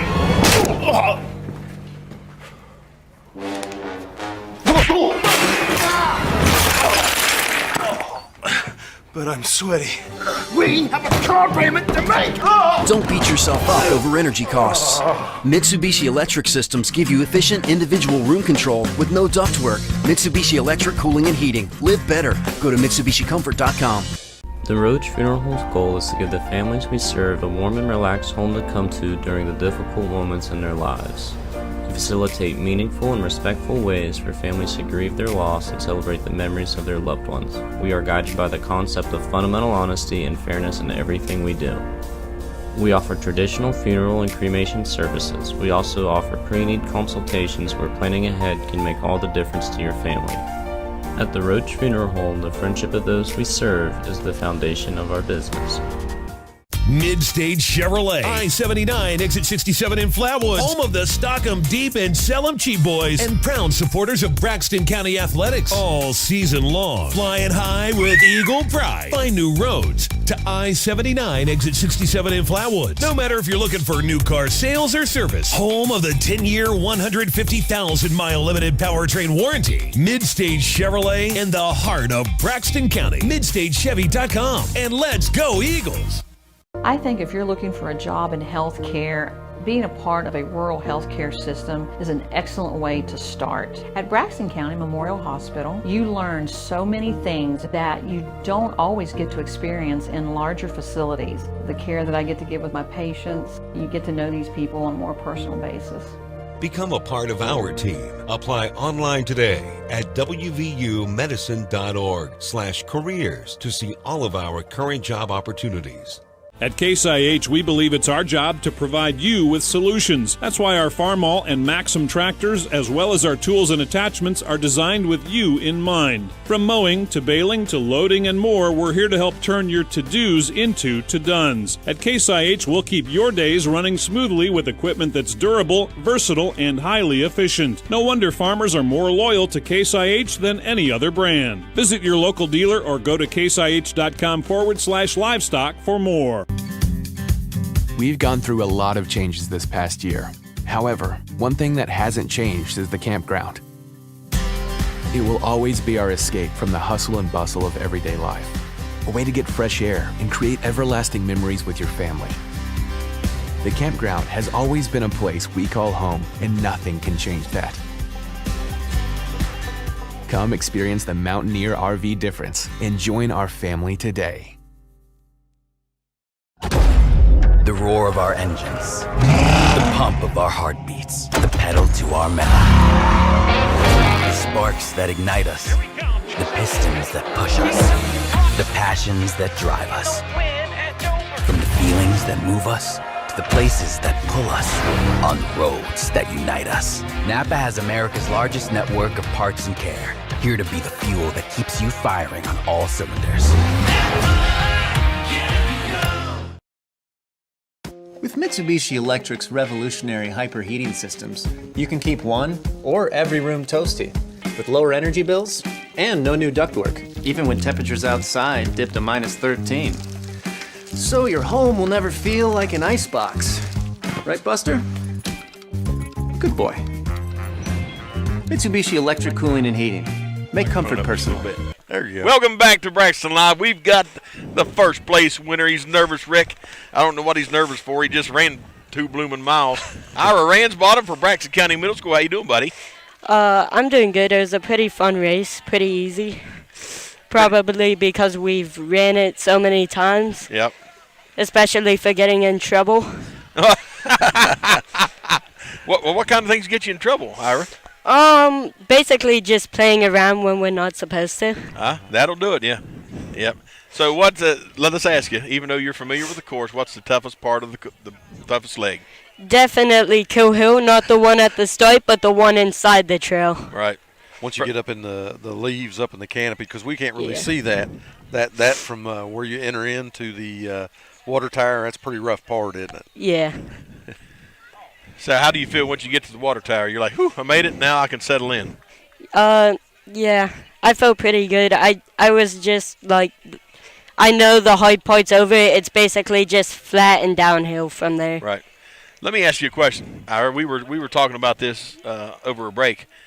Would the course be as tough if you reversed it and ran up the long leg of the hill? Do you think it would be tougher that way, where you had Kill Hill, you were coming down Kill Hill? Do you think it would be tougher because you got a longer climb there? Like full trail or the trail we ran? The trail you ran. I think it would be easier because it doesn't have all the zigzag hills, so it'd be pretty easy to hit 2 big hills, then be done. Right, instead of that super steep climb. Yeah. Gotcha. So, how did it feel to finish first cross? Because you had a pretty good gap. You had a pretty good lead.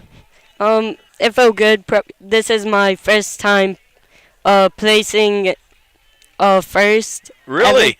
Yeah. Well, super congratulations to you. Thank you. Nice to do it at a home meet, too, isn't it? Mm-hmm. Yeah. Are you pleased with the turnout for today here at your home course? Well, yeah, I'm pretty proud. I think everyone did pretty good. Yeah. Especially some of the away teams. Yeah. So, what was your mindset when you started? When that pistol cracked, was your mindset to try and jump out and get that quick lead? Not really. My mindset was to try and catch up to the side-by-side and touch the back of the bed, really. Well, that got you to the front, didn't it? Mm-hmm. Yeah. That's a pretty good mindset. That is. Yeah. Because you know that side-by-side, the faster you go, the faster it's going to go, huh? Yeah. Yeah. So what kind of encouragement, what kind of elation did you get from your teammates? I really don't know. I wasn't really in my head during then. I got you. I was just like blank-minded. Right. In a fog still, huh? Mm-hmm. So do you tune in to people that are hollering as you're approaching the finish line? A lot of people just kind of tune everybody out. Are you paying attention to what people are saying, or you're just in your zone? I'm just in my zone because most of the time if I'm being yelled at, they're coming up on you, it slows me down. But if I figure that out by myself, I can just look back, then just go faster. I got you. So you're about halfway through your season. Out of all the courses you're going to run this year, which course do you think is the toughest? Other than this, like the ones we're going to run next. Yeah. Probably, I don't know all the courses that are here. Okay. I got you. So what made you decide to get into cross country? I really just wanted to do it because my friend was doing it. Yeah. And then I figured out I'm doing pretty good at this, so I might as well continue. You did pretty good at it, buddy. Yeah. Thank you. Yeah, hey, we're going to let you go so you can get ready for the award ceremony, but congratulations to you, buddy. Thank you. Yep. All right. Congratulations to the team, too, because I believe they finished first as well. Oh, thank you. All right. Yeah. All right. That was Ira Ransbottom, finished first for the men's team, the boys' team. And got to get him out of here so he can go down for a reward ceremony. He'll probably have to run down there. But we're going to step aside for a break. hear some more words from our sponsors here on Braxton Live. Dr. Chad Lancaster, DDS, offers comprehensive quality care for the entire family. The practice handles all levels of dental work, from a basic cleaning or root canal to implants or referrals to other specialists. With a convenient location in Gassaway and a friendly staff awaiting your arrival, they can help you maintain a happy and healthy smile. The office is open Monday through Thursday from 8 a.m. to 5 p.m. Schedule your appointment with Dr. Lancaster's dental office by calling 304-364-8565. Do you have a favorite Mexican dish? What could make that favorite Mexican dish even more special? By enjoying it with family and friends at El Gallo Mexican Restaurant in Flatwoods. We are located conveniently at exit 67 in the Flatwoods Center. Our authentic dishes are made with you in mind. We look forward to seeing you here with us. We're open daily at 11 a.m.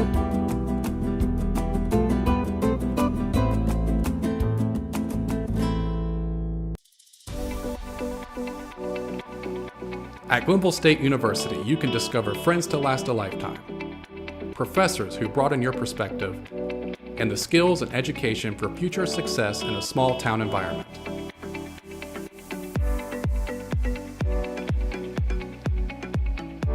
At Glenville State University, you can become a pioneer.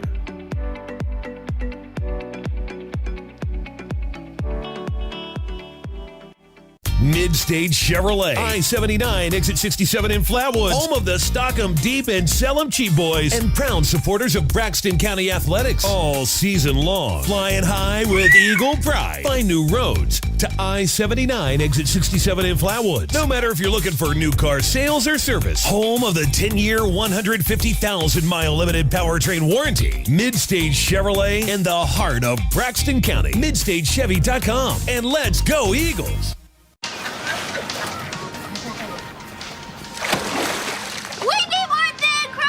What toppings should we get?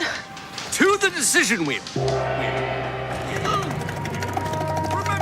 Come on, Dilly. Italian sausage. And green pepper. These neighbors are weird. Get a large 2-topping thin crust pizza for $8.99. Order online for pickup or delivery. Pizza. Yes.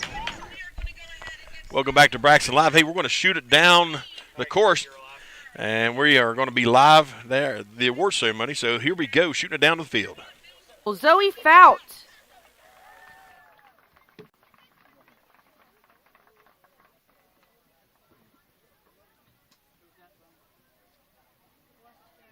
West Fairmont, Hadley, Fout. Hadley, yeah. Fout.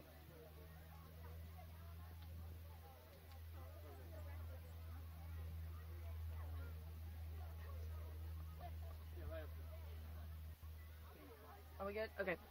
In 14th, from South Harrison Middle School, Hadley Ward.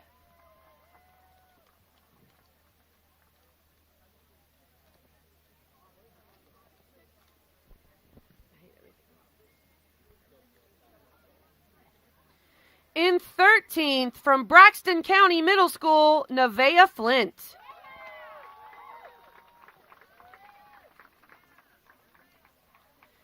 In 12th place, from Calhoun Middle, Carissa Sands. Brennan, is it Christ? Christ. In 11th, from Richwood Middle School, Brennan Christ.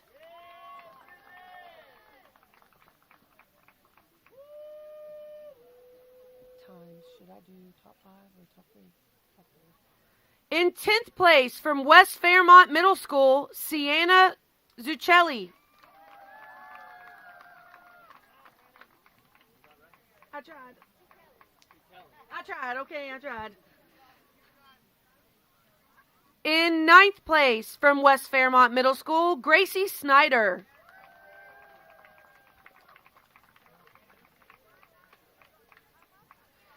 In 8th place, from West Fairmont Middle School, Hallie Green.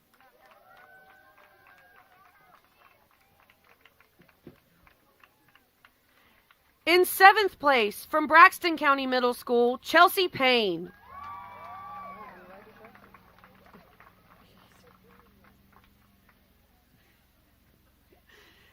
In 6th place, from Braxton County Middle School, Bella Rawlison.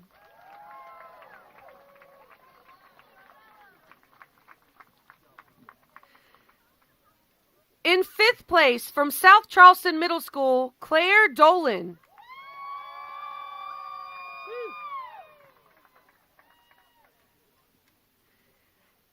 In 4th place, from West Fairmont Middle School, Lila Garcia.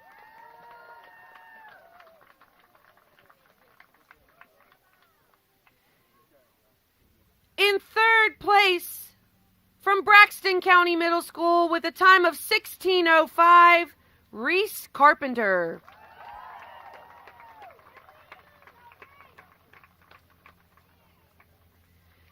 In 2nd place, from South Charleston Middle School with a time of 15:27, Martha Dolan.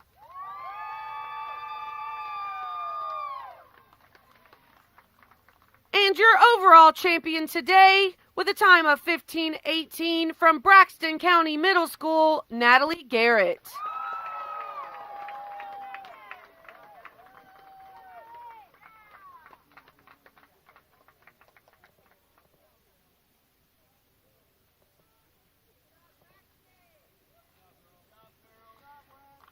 Let's give it up one more time for your top 15.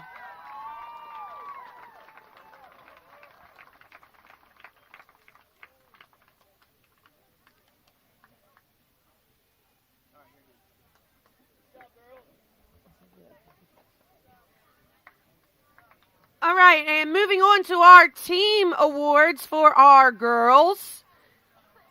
Your runner-up today with 34 points, West Fairmont Middle School.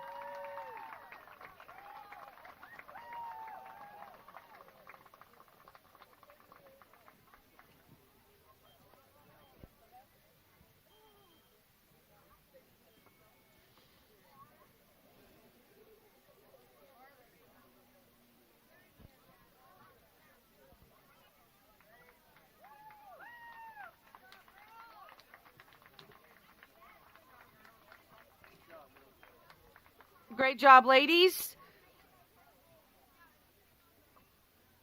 And now for our champion. With 21 points, Braxton County Middle.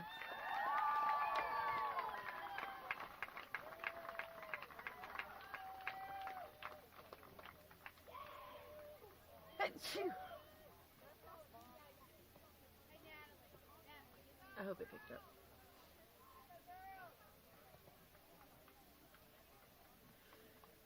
Achoo.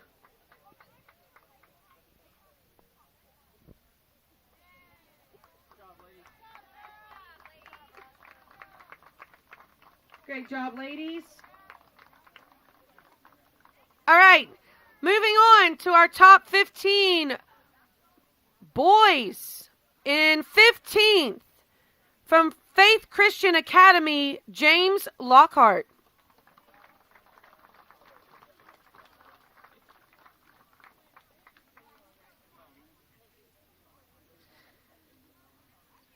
In 14th, from West Fairmont Middle School, Thomas Ranson.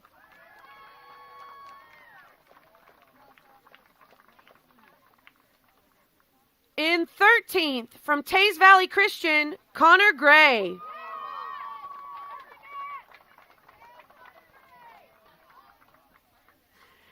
In 12th place, from Braxton County Middle, Raiden Davis.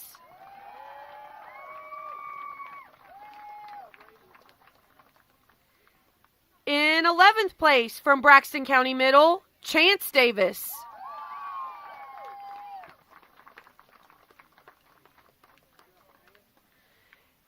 In 10th place, from Braxton County Middle, Hunter Rich.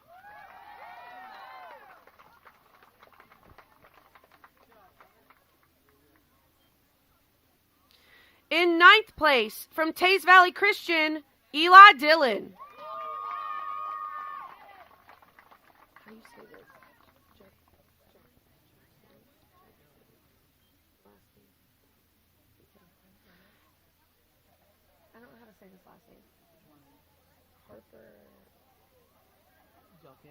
That's what I was going to say?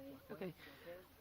All right, in 8th place from West Fairmont, Harper Jaquez. I'm sorry if I said that wrong.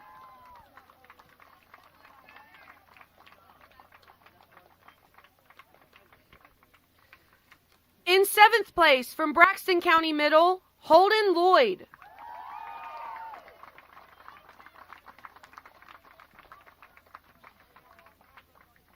In 6th place from Braxton County Middle, Noah Spalding.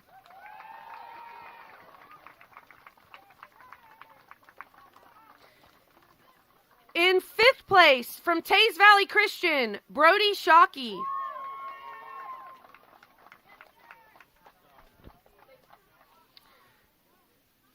In 4th place from Braxton County Middle, Joel Ransbottom.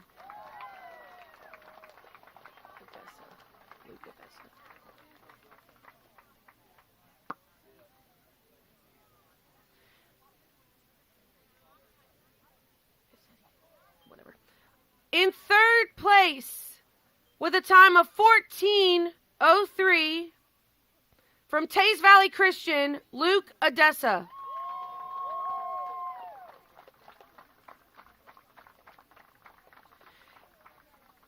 In 2nd place, with a time of 14:01, from Richwood Middle School, Reed Stanley.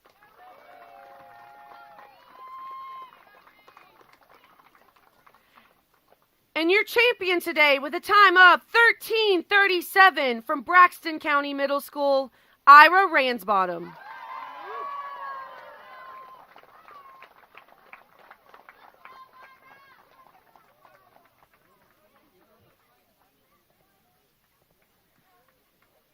Let's give it up one more time for your top 15. Dr. Chad Lancaster, DDS, offers comprehensive quality care for the entire family.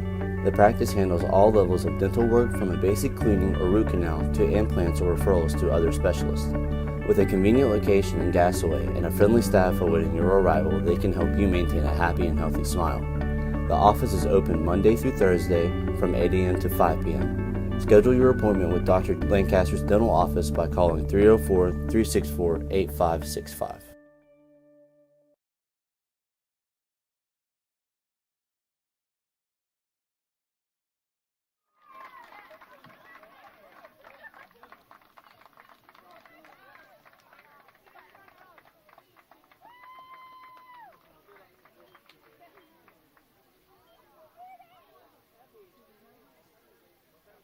West Fairmont.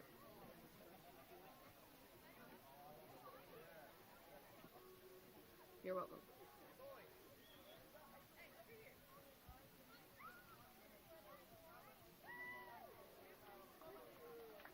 Great job, boys.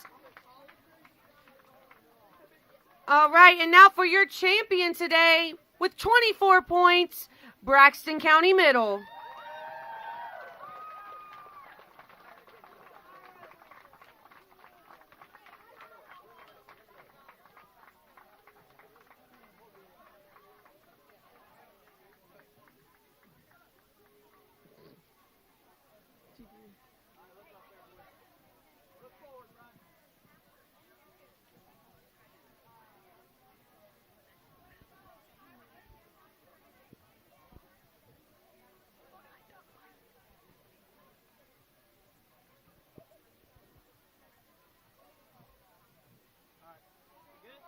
All right, great job, boy. Oh, stay one more second.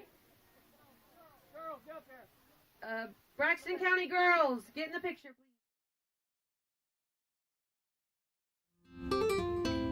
Clear Mountain Bank is now open at the Flatwoods Outlet Center. Our team is what makes the difference. Stop by the new branch office and talk to Phyllis, Abby, and Ben, and let us show you the community banking difference. Our full-service branch provides extended hours through our video teller service from 7 a.m. to 7 p.m. Monday through Friday, and 8 a.m. to 3 p.m. on Saturdays. For more information, please stop by our new location at the Flatwoods Outlet Center.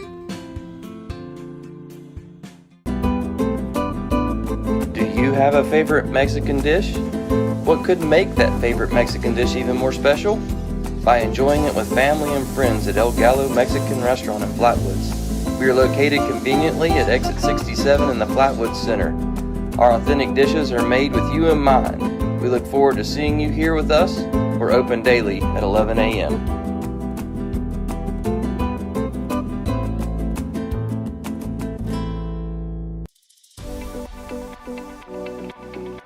At Glenville State University, you can discover friends to last a lifetime, professors who broaden your perspective, and the skills and education for future success in a small town environment.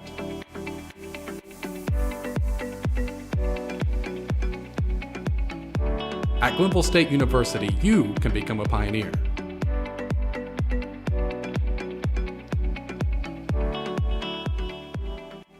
Mid-Stage Chevrolet, I-79, exit 67 in Flatwoods, home of the stock 'em deep and sell 'em cheap boys, and proud supporters of Braxton County athletics all season long. Flying high with Eagle pride. Find new roads to I-79, exit 67 in Flatwoods. No matter if you're looking for new car sales or service, home of the 10-year, 150,000-mile limited powertrain warranty. Mid-Stage Chevrolet in the heart of Braxton County. MidStageChevy.com. And let's go Eagles!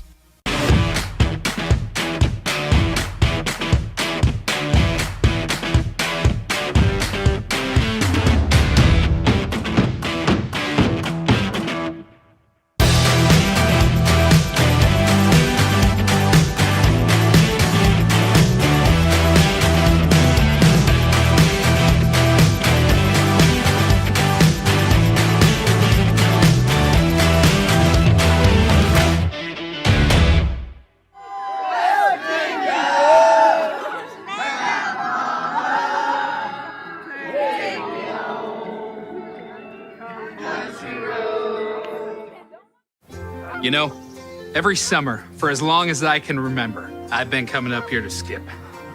You see, it's so thin and crispy, it's not just perfect for eating, it's also perfect for skipping. Whoa! You know, every summer, for as long as I can remember, slices of thin crust pizza just fly out of the lake like a miracle. I got one! Me too! The lake giveth thin crust! It's a hot and ready thin crust summer at Little Caesars. Pizza, pizza. Whether you're feeding cattle, milking cows, or baling hay, the work on your farm is never done, which is why you need equipment that works as hard as you do. From farm-all compact and utility tractors to balers and mowers, Case IH equipment gives you the efficiency and the versatility you need to get things done. To learn more, visit caseih.com/livestock. For me, part-time service in the West Virginia Army National Guard looks like this. As a construction engineer, I'm moving earth, building roads, and working with a great team to accomplish our mission. My service trained me how to operate heavy construction equipment, and those skills have opened up doors to a great career here at home. See how part-time service can help you build your future. Go to nationalguard.com/WV to find out more. If RPMs raise your BPMs, if the open road is an open invitation, then get up and go. Go turn some heads. Go turn a wrench. Go windows down. Go volume up. Go in. Go out. Go off. NAPA has America's largest network of parts and care, here to keep you firing on all cylinders.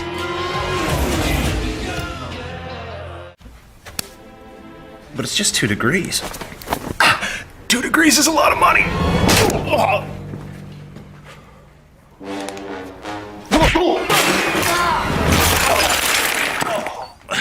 But I'm sweaty. We have a car payment to make! Don't beat yourself up over energy costs. Mitsubishi Electric Systems give you efficient individual room control with no ductwork. Mitsubishi Electric Cooling and Heating. Live better. Go to MitsubishiComfort.com.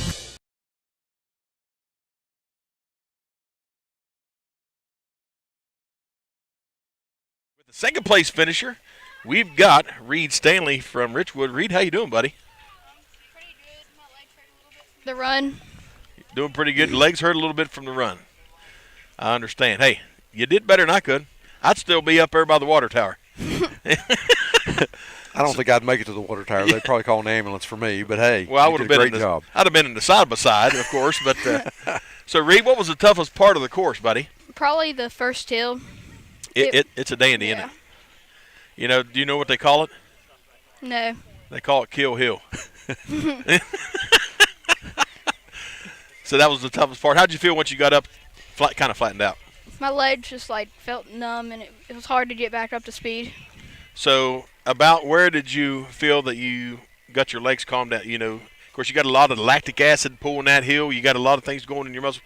Where did you finally start feeling your legs again and start feeling better running? Probably like right after the water tower. Okay. Now, how was the? Did you change your running a little bit as you were coming on the downhill side, the zigzags over by the power line and stuff? Yeah, I slowly started to speed up. So you had a pretty good group you were running with there for a while. How close was it for you at the finish?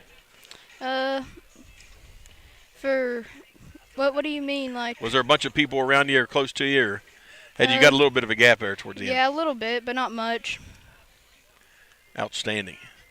Is this the first time you've ran at this course? Yeah. So what would you rate it 1 out of 10? 10 being the worst, 1 being the best. Probably a 7. It's pretty brutal, isn't it? Yeah. Yeah, we've been around this course. It is indeed tough. Rita, I want to ask you a question. What kind of warm-up do you do before running a race at a meet? Do you jog around a little bit? Do you walk around? What's kind of your pre-race? Just maybe like a 1/10 of a mile jog. Okay. Get everything loosened up. Yeah. What kind of encouragement, what kind of words do you get from your coach before you start a race? Keep on running, don't give up. Right. So are you pretty excited with how you finished on this tough course today? Yeah, it just feels amazing to come in second from Ridgewood. Right.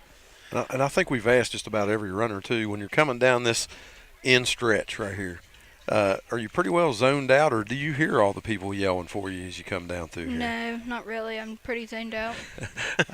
I understand that. And the answers have pretty much been the same from all the runners. They just get in that zone and just keep going. So, Reed, how long have you been running? Well, this is my second year. And what made you decide to try cross country? My brother, he was running, and now he runs at Glenville State College. Awesome. So he's running on the collegiate level. Yeah. So do you run with him a little bit from time to time, or? Yeah, a little bit. And what kind of encouragement, what kind of coaching does he give you? I forget what he always says. So you don't pay attention to your brother, right? Yeah. You don't listen to your brother, huh? What kind? Now, let me ask you this: Does he encourage you?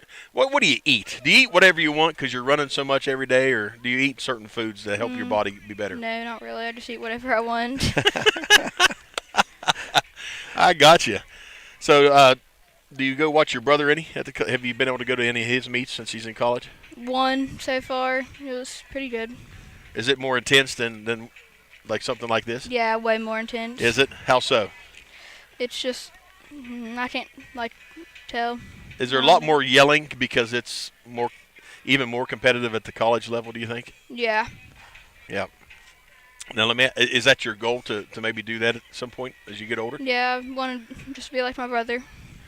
You don't listen to him, but you want to be like him, right? Mm-hmm. Well, Reed, we thank you for joining us, buddy.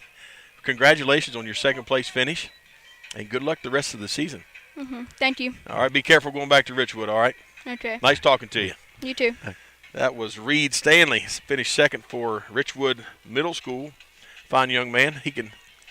Said he was nervous. He did pretty well, didn't he? He did a good job. I'm telling you. He's going to be on the radio for long. Yeah, absolutely. So, a fine young man. I tell you what, folks, check out that drone footage there. Now, down in this area is where the girls are going to be starting out. You see them lined up here. We're about to get underway. It's about 60 degrees out here. Folks, I want you to draw your attention to the bottom of the screen. That is how they finished. One set of zigzags. They had one cutback. The high school course, much longer. They've got two cutbacks before, and they drop down. They drop down and then go back uphill again. Yeah, to certain sections. Yeah, so. They drop down to the left. There we go. The girls are taking off, and there is a lot of them. Look at that. Yeah, as That's what Black Friday looks like at Thanksgiving right there.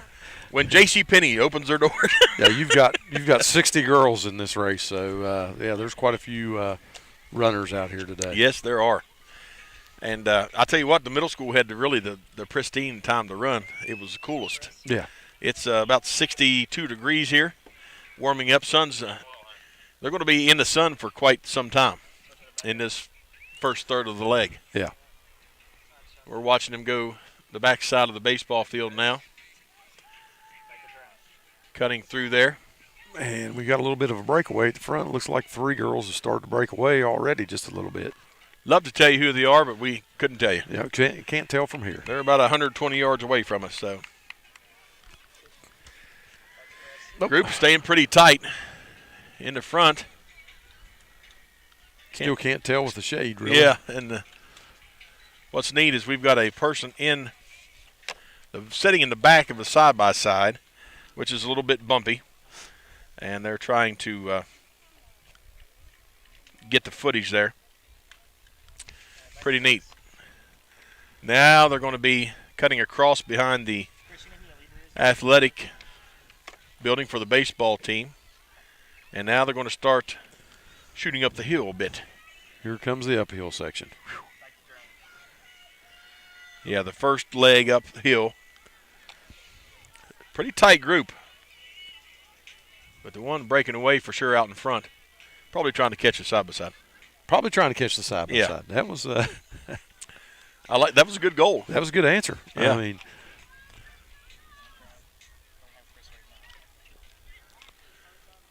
starting to see him slow down just a little bit. You know what? I wouldn't be around the baseball field yet. that hill is like it throws an anchor out there on you. Oh, yeah. Well, it's almost like a lineman dragging a sled down the field, or those old weighted sleds. They are now coming in behind us along the wood line, which is still a hill climb from the corner up by the tennis court. Now they climb again, and then they're going to be crossing out, going straight above the mud bog. If you're familiar with the layout out here at Holly Gray Park in Flatwoods, West Virginia. It kind of flattens out for them again, and then they'll drop down over the hill toward the mud bog and then back up the hill. Yeah, right close to the perimeter of the fence by the mud bog. Actually, they're sending them straight out, so they're going to do the reverse loop. They're going straight out the ridge down to the mud bog, and then they got, what a climb. Yeah, you had the big climb getting up to that portion, flatten out, back downhill, and then another little jag of a hill. They are deep in the corner of the mud bog, and it's all uphill from there. Yeah. Oh, my gracious. That is brutal. Great drone footage there. So your first place girls making that turn, hitting the road next to the mud bog, and then here we go uphill. Yeah. And it is more than doubled for the high school competitors versus the middle school competitors, that hill climb. Great drone coverage there. And she's really broke out to a pretty decent lead here on that downhill section. Yes, she has. Schools represented in the girls' high school competition today. You got Braxton County High School, followed by Capitol High, Chapmanville, and then you've got Gilmer County, Greenbrier West. Logan has one participant today. Then you've got Richwood, Roane County with 2 competitors. Scott High with 5 competitors. Taze Valley with 2. Webster County with 3. And then Winfield, looks like they have 1 participant as well. We got some more. The rest is Winfield. Yeah, okay. There's where the rest of them are. 60 competitors, front and back. There we go. Winfield, substantially large team, as is Braxton and Chapmanville. And your Braxton County ladies at this point are number 1 in the state, with Winfield here, who's in the 2nd spot. Could be an interesting. And Chapmanville will be tough as well with the full team. It'll be an interesting finish here today. They're definitely hitting this uphill section now. Yes, it's long, long, long. You're probably looking at 250, 300 yards before they turn left. I mean, it's a long course. Great footage zooming in there. What a gap from first to second. There's the second place runner. 3, 4, 5, not too far behind, but there is a substantial gap from between 1 and 2. And yes, from second on back to probably about 8th, it is pretty tight right now as far as the runners are concerned. Pretty tight group. Right. Here in a moment, we're going to lose them in the woods. We'll regain them up in the water tower section, I'm sure.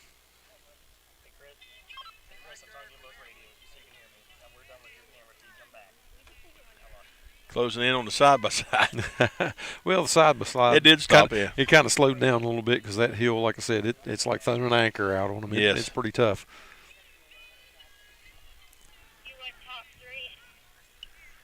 We're going to get some intel on the top 3. And that they have hit their first mile right now. 1 mile right there. And as they hit those woods, once again, it doesn't get any less steeper until you get past the water tower. So, yeah, now their legs are already firing, and the mental aspect of running really has to take over right here on Kill Hill. You've got to push your body to the limits. Cannot tell where that. I think that might be Laura Kane right there. I'm not for sure. That kind of looks like Laura Kane. Keep going.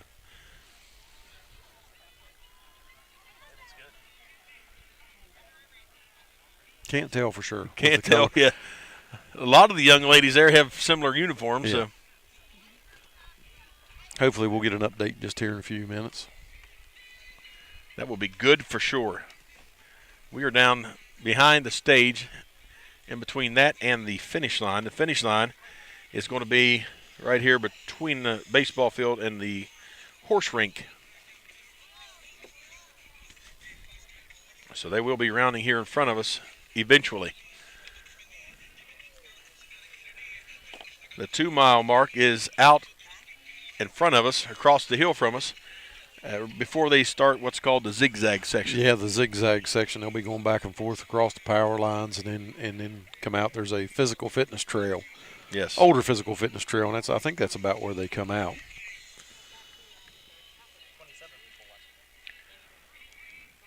So I'd like to remind everybody, if you'll look at the bottom as they're scrolling, some of the finishers from the middle school race. We got people plugging that information in.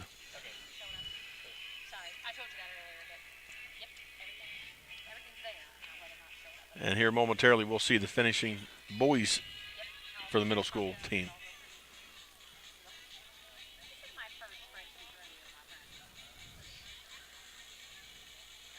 Bunch more athletes approaching. And with that zoomed in footage, you can tell the struggle. Oh yeah, of coming up that hill. And they're getting ready to face the steepest portion. I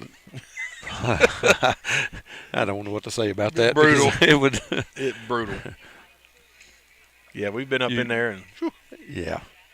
I mean, these ladies and gentlemen that are going to run here in a little bit they got all the respect I can give them. Yes. I'm very familiar with that back in there. Yep. The bottom line is it's just not runner friendly. It is just walking it, running it, even riding up it on a four-wheeler or a side-by-side. It's steep. It is. It is. It's rocky. It's rooty. Yeah. And I've walked it several times just to look at wildlife and everything else up in that area, and I always walk it backwards because it's easier. Yeah. Well stated.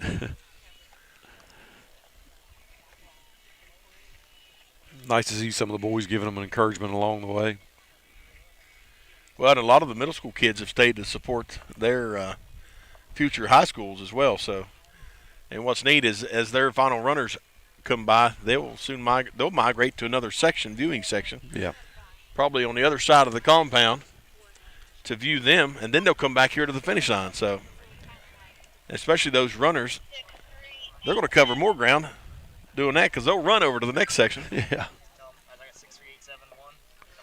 So, trying to get some updates on who's in the lead.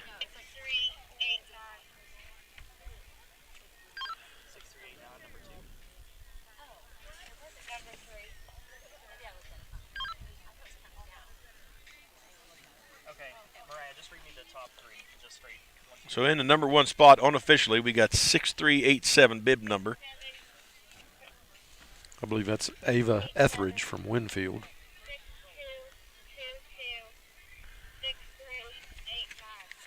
In the number 2 spot, we got Laura Kane from Braxton in the 2nd spot, 6222. And then 6389. Which is Kayla Taylor. She's a 10th grader from Winfield High School. There you go. So you got Winfield, Braxton, and Winfield in the top 3. And again, that's number 1 and 2 going at it here. Like I said, this may get interesting here. It very well could. Hey, we're back to the top there, taking a look at the water tower and seeing some runners pass through. There you go. A lot of the course, about a mile of the course, is enveloped in canopy. Sure is.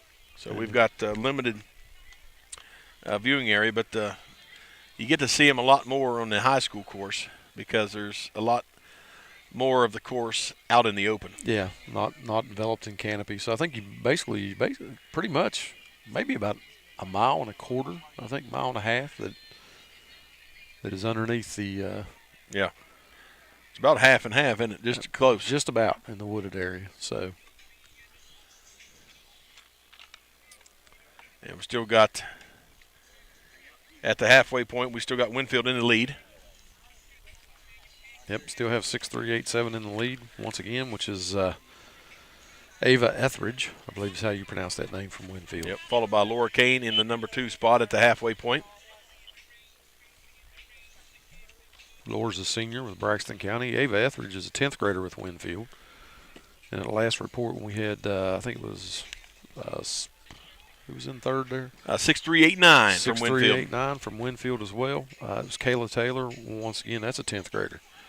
So they're young. Yeah. Future looks bright there, too, as well. And this is a sport, really, the class doesn't necessarily matter. No. You're looking at Winfield, they have 2 seniors is all they have on their squad. Looking at Braxton, they only have 2 seniors as well. So both these squads are relatively young. Yes, they are. I mean, Winfield, their seniors are Hannah Starcher, and I believe it's Savannah Weibel, I believe is how you say her last name. That sounded great to me. And as far as our seniors for Braxton, you have Lindsay Tetrick and Nicole Bramble. And I have both those young ladies in class, and great kids. There you go. In the 3rd spot, we've got 6225 in the 3rd spot. 6225. That would be Addison Lloyd, 10th grader from Braxton County High School. Moved into the 3rd spot. 6389, a runner from Winfield. Back into the 4th spot. That would be Kayla Taylor. In the 5th spot, we've got 6327. 6327. That would be, where am I at here? There we go. I can't find a 6327 on 6327 is, nope, let's see here. I don't see a 6327. Maybe it's 6337. Could be. That'd be Carly Lewis from Tays Valley. But we'll go might be that. 6317, which is Amelia Smith, too, from Scott High. Do we have a 6324? We do not.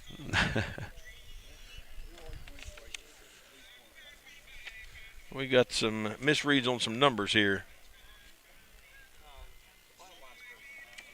We got a 6388 in the 7th spot. 6388 would be Hannah Starcher from Winfield. Stay on that Winfield side because now we got a 6385 in the Sophia Briscoe. She's an 11th grader from Winfield. And then 6383. 6383 would be Holly Bach from Winfield. So we got Winfield really pretty dominating in the first 10 spots. Like I said, anytime you get Braxton and Winfield together, it's a pretty tough match. Yeah. I know we had ran several weeks ago and ended up in a meet, and we finished 4th. I think it was Doddridge County that was one of the teams that beat us, which was it was a pretty tough meet because we had 2 runners missing. Yeah. So we'll see how we do today. This gives us an idea where we're at. Well, and this is kind of the halfway, I think, point for them in their season. So there could be times that the top two, Braxton, Winfield, even the top three can reverse order. Yeah. The main thing is the regional and then obviously states. So last report, we still got the Winfield runner 6'3", in that top spot. And she had a substantial gap, JD. That was Ava Etheridge, I believe. She had a pretty good gap coming before she hit Kill Hill there. Right. And I got to say, I'm a great turnout here for this event here in Braxton County. Seeing a lot of locals, saw a lot of teachers out here from the high school. Just saw Jerry Frame walk by us again and support of these kids. Well, you know, there's several 11th graders on this team, and I'm sure he's out here to support all the kids. Yes. But, you know, being an 11th grade teacher, he probably knows pretty well the 11th and 12th graders are on the team. Yeah. So a great turnout here. It's definitely getting warmer. And imagine we're not even running. And it is hot. Getting warm out here. And I'm assuming that's why they start these events early in the morning. I would definitely say so, especially during the summer months. There's a portion of the zigzag section. Best thing we could tell you, folks, just keep an eye on some of these gaps. You might see somebody just go zooming through.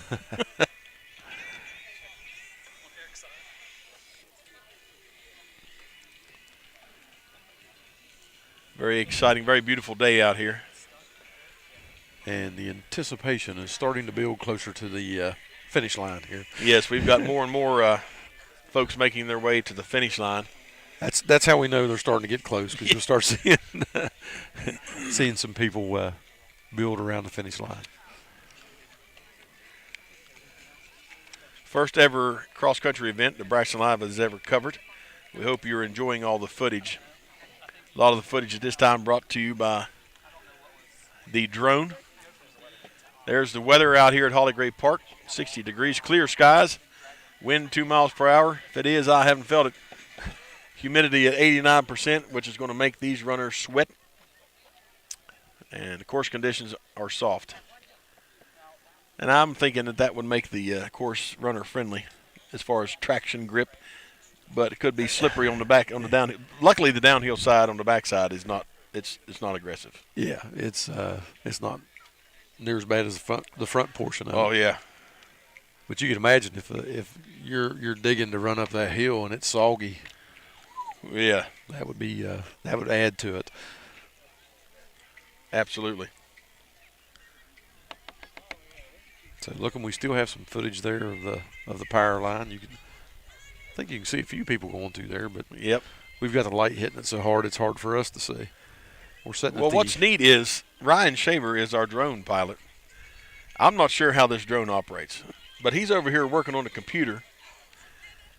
The drone's in the air, so I'm wondering who is flying the flipping drone, or can he set it and program it to where it just hovers? I think he can set it where it hovers as well, but anytime you see it move, you know he's pretty well stopped what he's doing and focusing on the drone. Yeah, because now he's disappeared. Yeah, I don't know. I mean, he was here, and then he's gone, and then we see the drone moving and changing footage. So yeah, that's quite a feat, for sure. Very good at multitasking. I don't think I could do that as well either. Well, I'm just doing good enough to try and keep some numbers written down as I'm getting some numbers thrown at me. And I mean, we're sitting at the 19-minute and 20-second mark, so they should be getting closer. There's our leader coming down behind the cabin.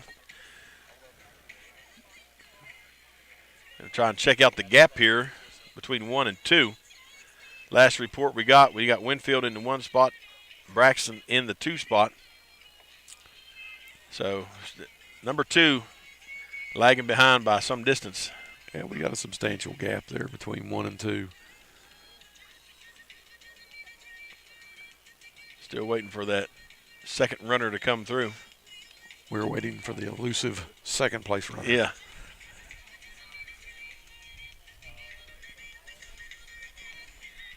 But a beautiful day out here. Down at the bottom of the screen, you can see how the middle school boys finished. And there comes Laura Kane. I can tell that's Laura, how she runs. Yes. And she does have some ground to make up if she wants to be in that one spot. But there's nothing wrong with 2 as far as I'm concerned in running this distance and this complexity of course.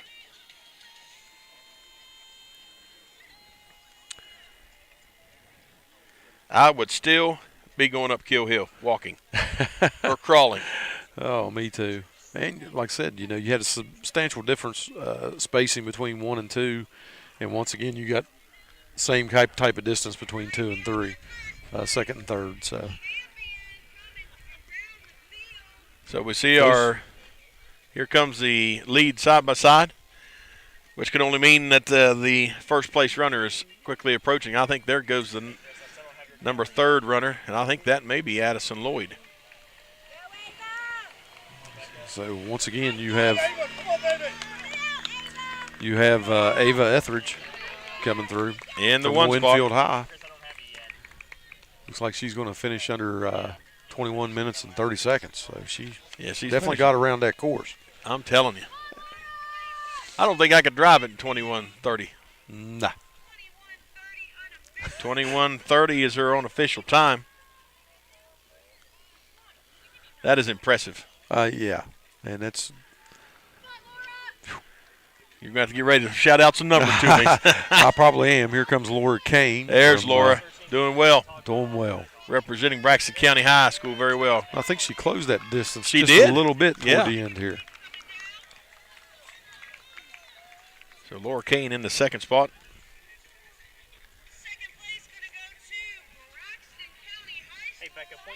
She finishes at 22:05. I believe I see Addison Lloyd coming past over there next to the basketball. What was that? Basketball? Basketball courts.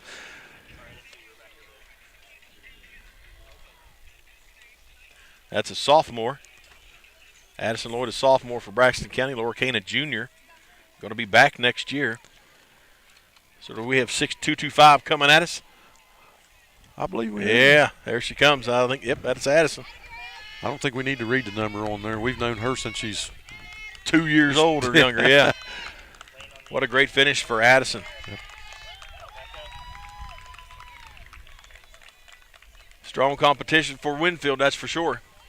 So now it comes down, Braxton, you've got your 2 out of the top 3, but now it comes down to your younger runners. Yes. All right, here comes some more. Who you got?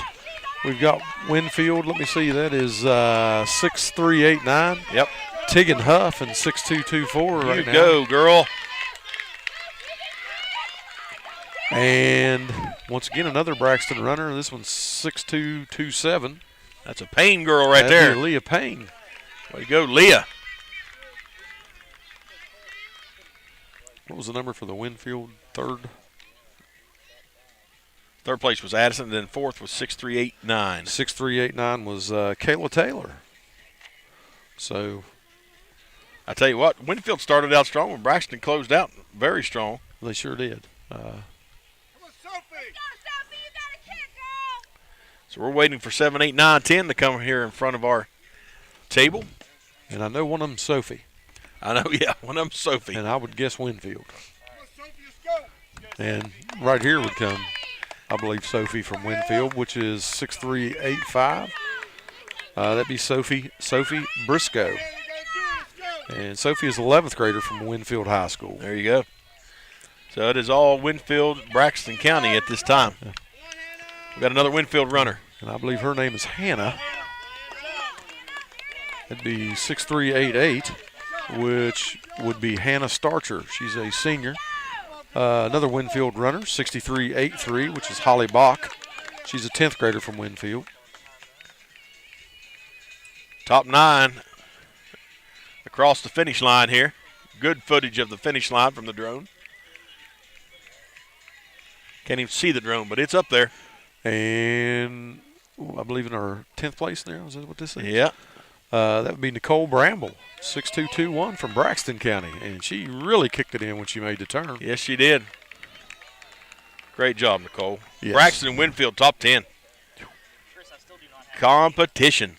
And I think that's 6'2", 6'2", and that would be that'd be Bailey Jarrett from Richwood High School. Nice job. Richwood with a 5-lady roster.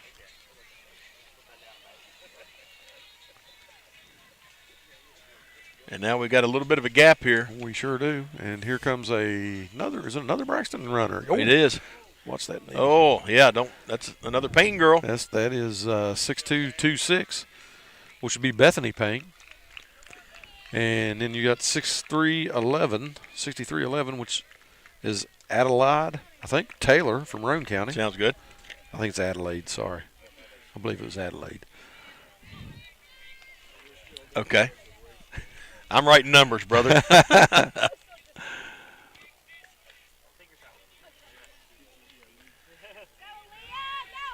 Another Winfield runner coming in. That would be 6386. 6386 would be Aaliyah Dotson.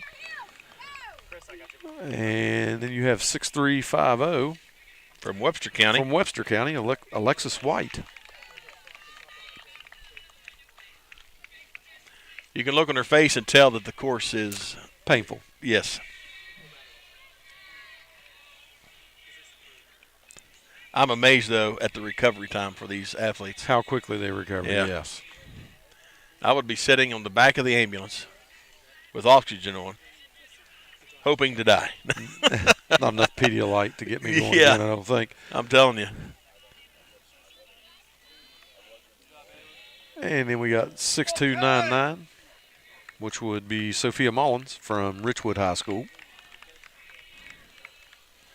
Started out a close gap, and you can tell how the course spread them out. It really weeded out several of them and spread them out throughout. Yeah. From Kill Hill on, it really started to spread out.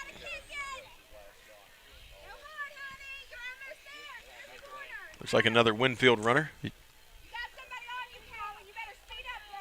You got 6382 for Winfield right now. And that would be Callie Bach, 10th grader. And in 6273 that just finished, or that's coming down to the finish. 6273 is Hannah Miller from Chapmanville High School. There you go. Chapmanville Tigers. The Tigers of Chapmanville. That's right. It's like the Winfield Generals. Yep. And here comes a Braxton County runner. We got 6223. That would be Audrey Duckworth. I think she's a freshman, isn't That she? is a strong finish for a 9th grader. Yep.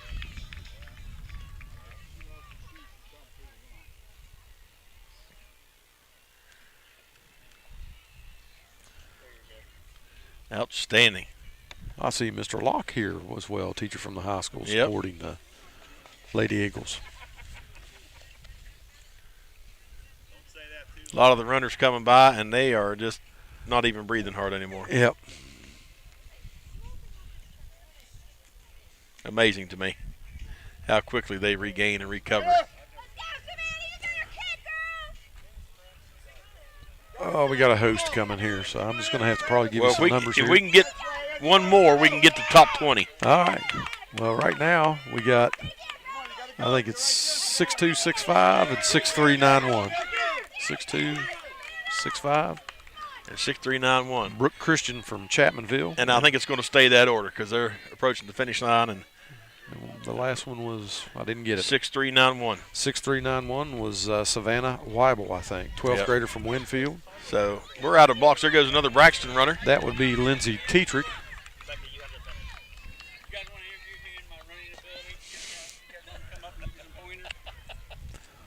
What was Miss Tetrick's number? Hold on one second. I'll get that for you. Lindsay Tetrick's number was 6228. There was one in between I missed there. So. Yeah, I missed her.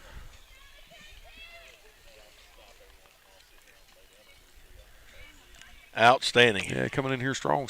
That'd be 6284 from runner from Gilmer. That would be Cadissa Stitt. Well done on the pronunciation. I don't know if it was well done or not. 10th grader from Gilmer. Then we have a runner from Scott, along with a Braxton runner here real close. Scott runner 63-16, which is Cheyenne Robinson. And then 6219 from Braxton. 6219 from Braxton is Mackenzie Anderson, another 9th grader. And she is going to take, she's going to jump, but it's a run to the finish, trying to get. There goes another Scott runner. 6319, that would be Reagan Williams from Scott High.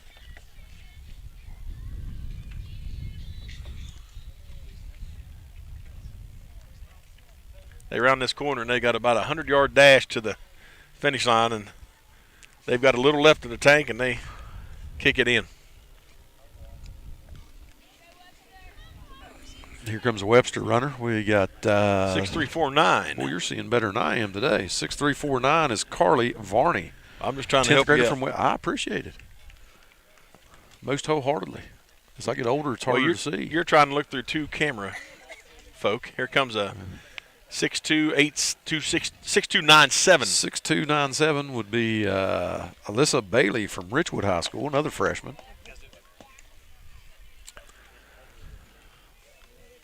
And here comes Robert Lloyd.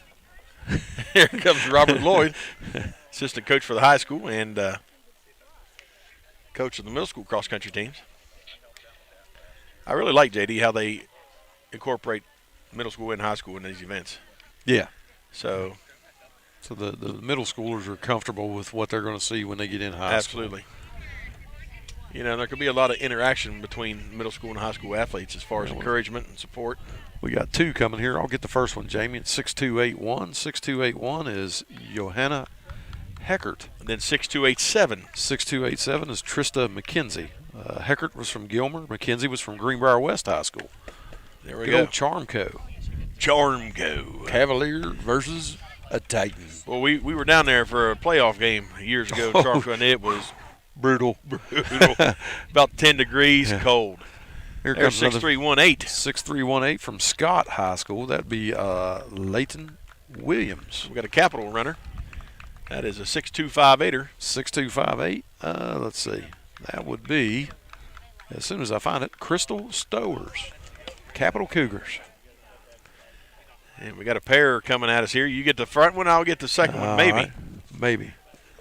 It's 6269 is the front one, and that would be Savannah Kirk from Chapmanville High School. And then 6288. 628 from Larissa Wickline from Greenbrier West. Two more, another pair. 6267. I got 6267. 6267 would be Madeline Farley. Then 6315. 6315 would be Christina Roberts from Scott High School. Good old Skyhawks. The Skyhawks of Scott. Their football team's doing well this year. They sure are. Got one of the top-rated quarterbacks in the state of West Virginia. And they're climbing the rankings steadily as well. Definitely.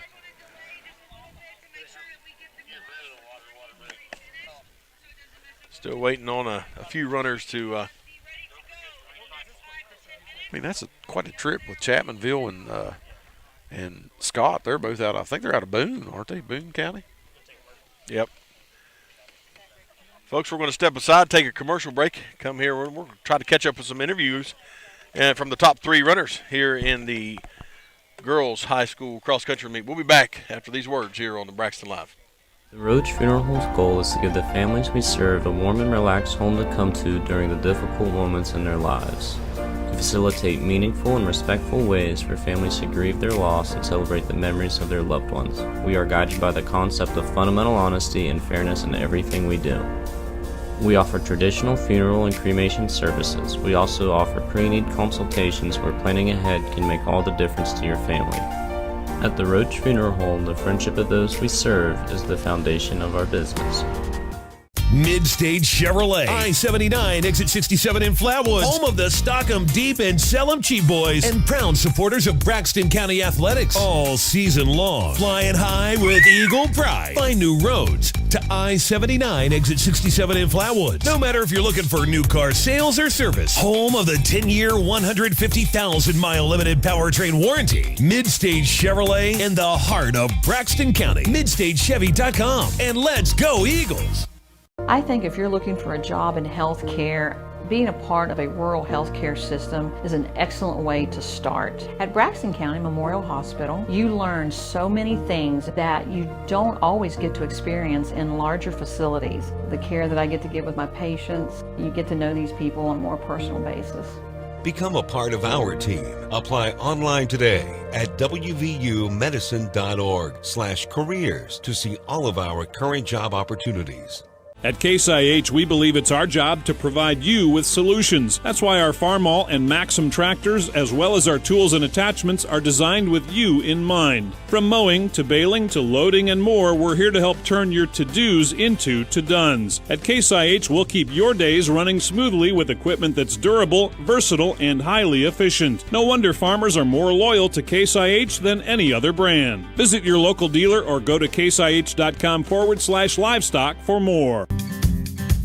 We've gone through a lot of changes this past year. However, one thing that hasn't changed is the campground. It will always be our escape from the hustle and bustle of everyday life. A way to get fresh air and create everlasting memories with your family. The campground has always been a place we call home, and nothing can change that. Come experience the Mountaineer RV difference and join our family today. Welcome back to Braxton Live. We've got the first place finisher from Winfield High School, Ava Etheridge, with us. Ava, congratulations. Thank you.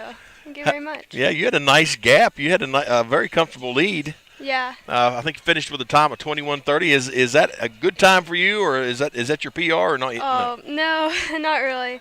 The time I'm hoping for this year for a relatively flat course is around 17:50. So, but this, as you can tell, is not a very flat course, so I'm very happy with my time here. Well, outstanding. Would you consider this to be one of the toughest courses you've faced to this point so far? I'd say this is the toughest course I've ever run. Really? Yes. So you're a little over 3 miles, correct? Yes. What was the toughest portion of the course? The first 1.5 miles was basically almost all uphill. Yeah. And I did not expect it to be that much of an uphill, so it just kind of caught me by surprise. But after that, I feel like it was more rolling hills, and I could just kind of stride through those. So when you got here this morning, what time did your team arrive this morning? 9 o'clock. So did you have time to kind of walk through the course a little bit? Or? Yeah. So for our warm up, we ran around the grass right before you would go into the woods, and it turns out the biggest part of the hill is in the woods that we did not know about. So we were like scouting out, trying to see where all the big hills were, and we failed to notice the biggest one. Right. But yeah, we ran through that to about almost the mile point, and then came back, and we probably should have gone a little further. So it's kind of ironic that there's nothing flat about flat woods. Yeah, it's definitely a misnomer. So tell us kind of your mindset coming into a race before you. Are you kind of off to yourself? Are you talking with your teammates a lot? What do you do mentally to prepare for a race? Usually when it gets to the 1 hour mark before a race, I kind of just focus in. I try to find out exactly how I'm gonna run it. I try to scout out, see who's there, see what teams are here.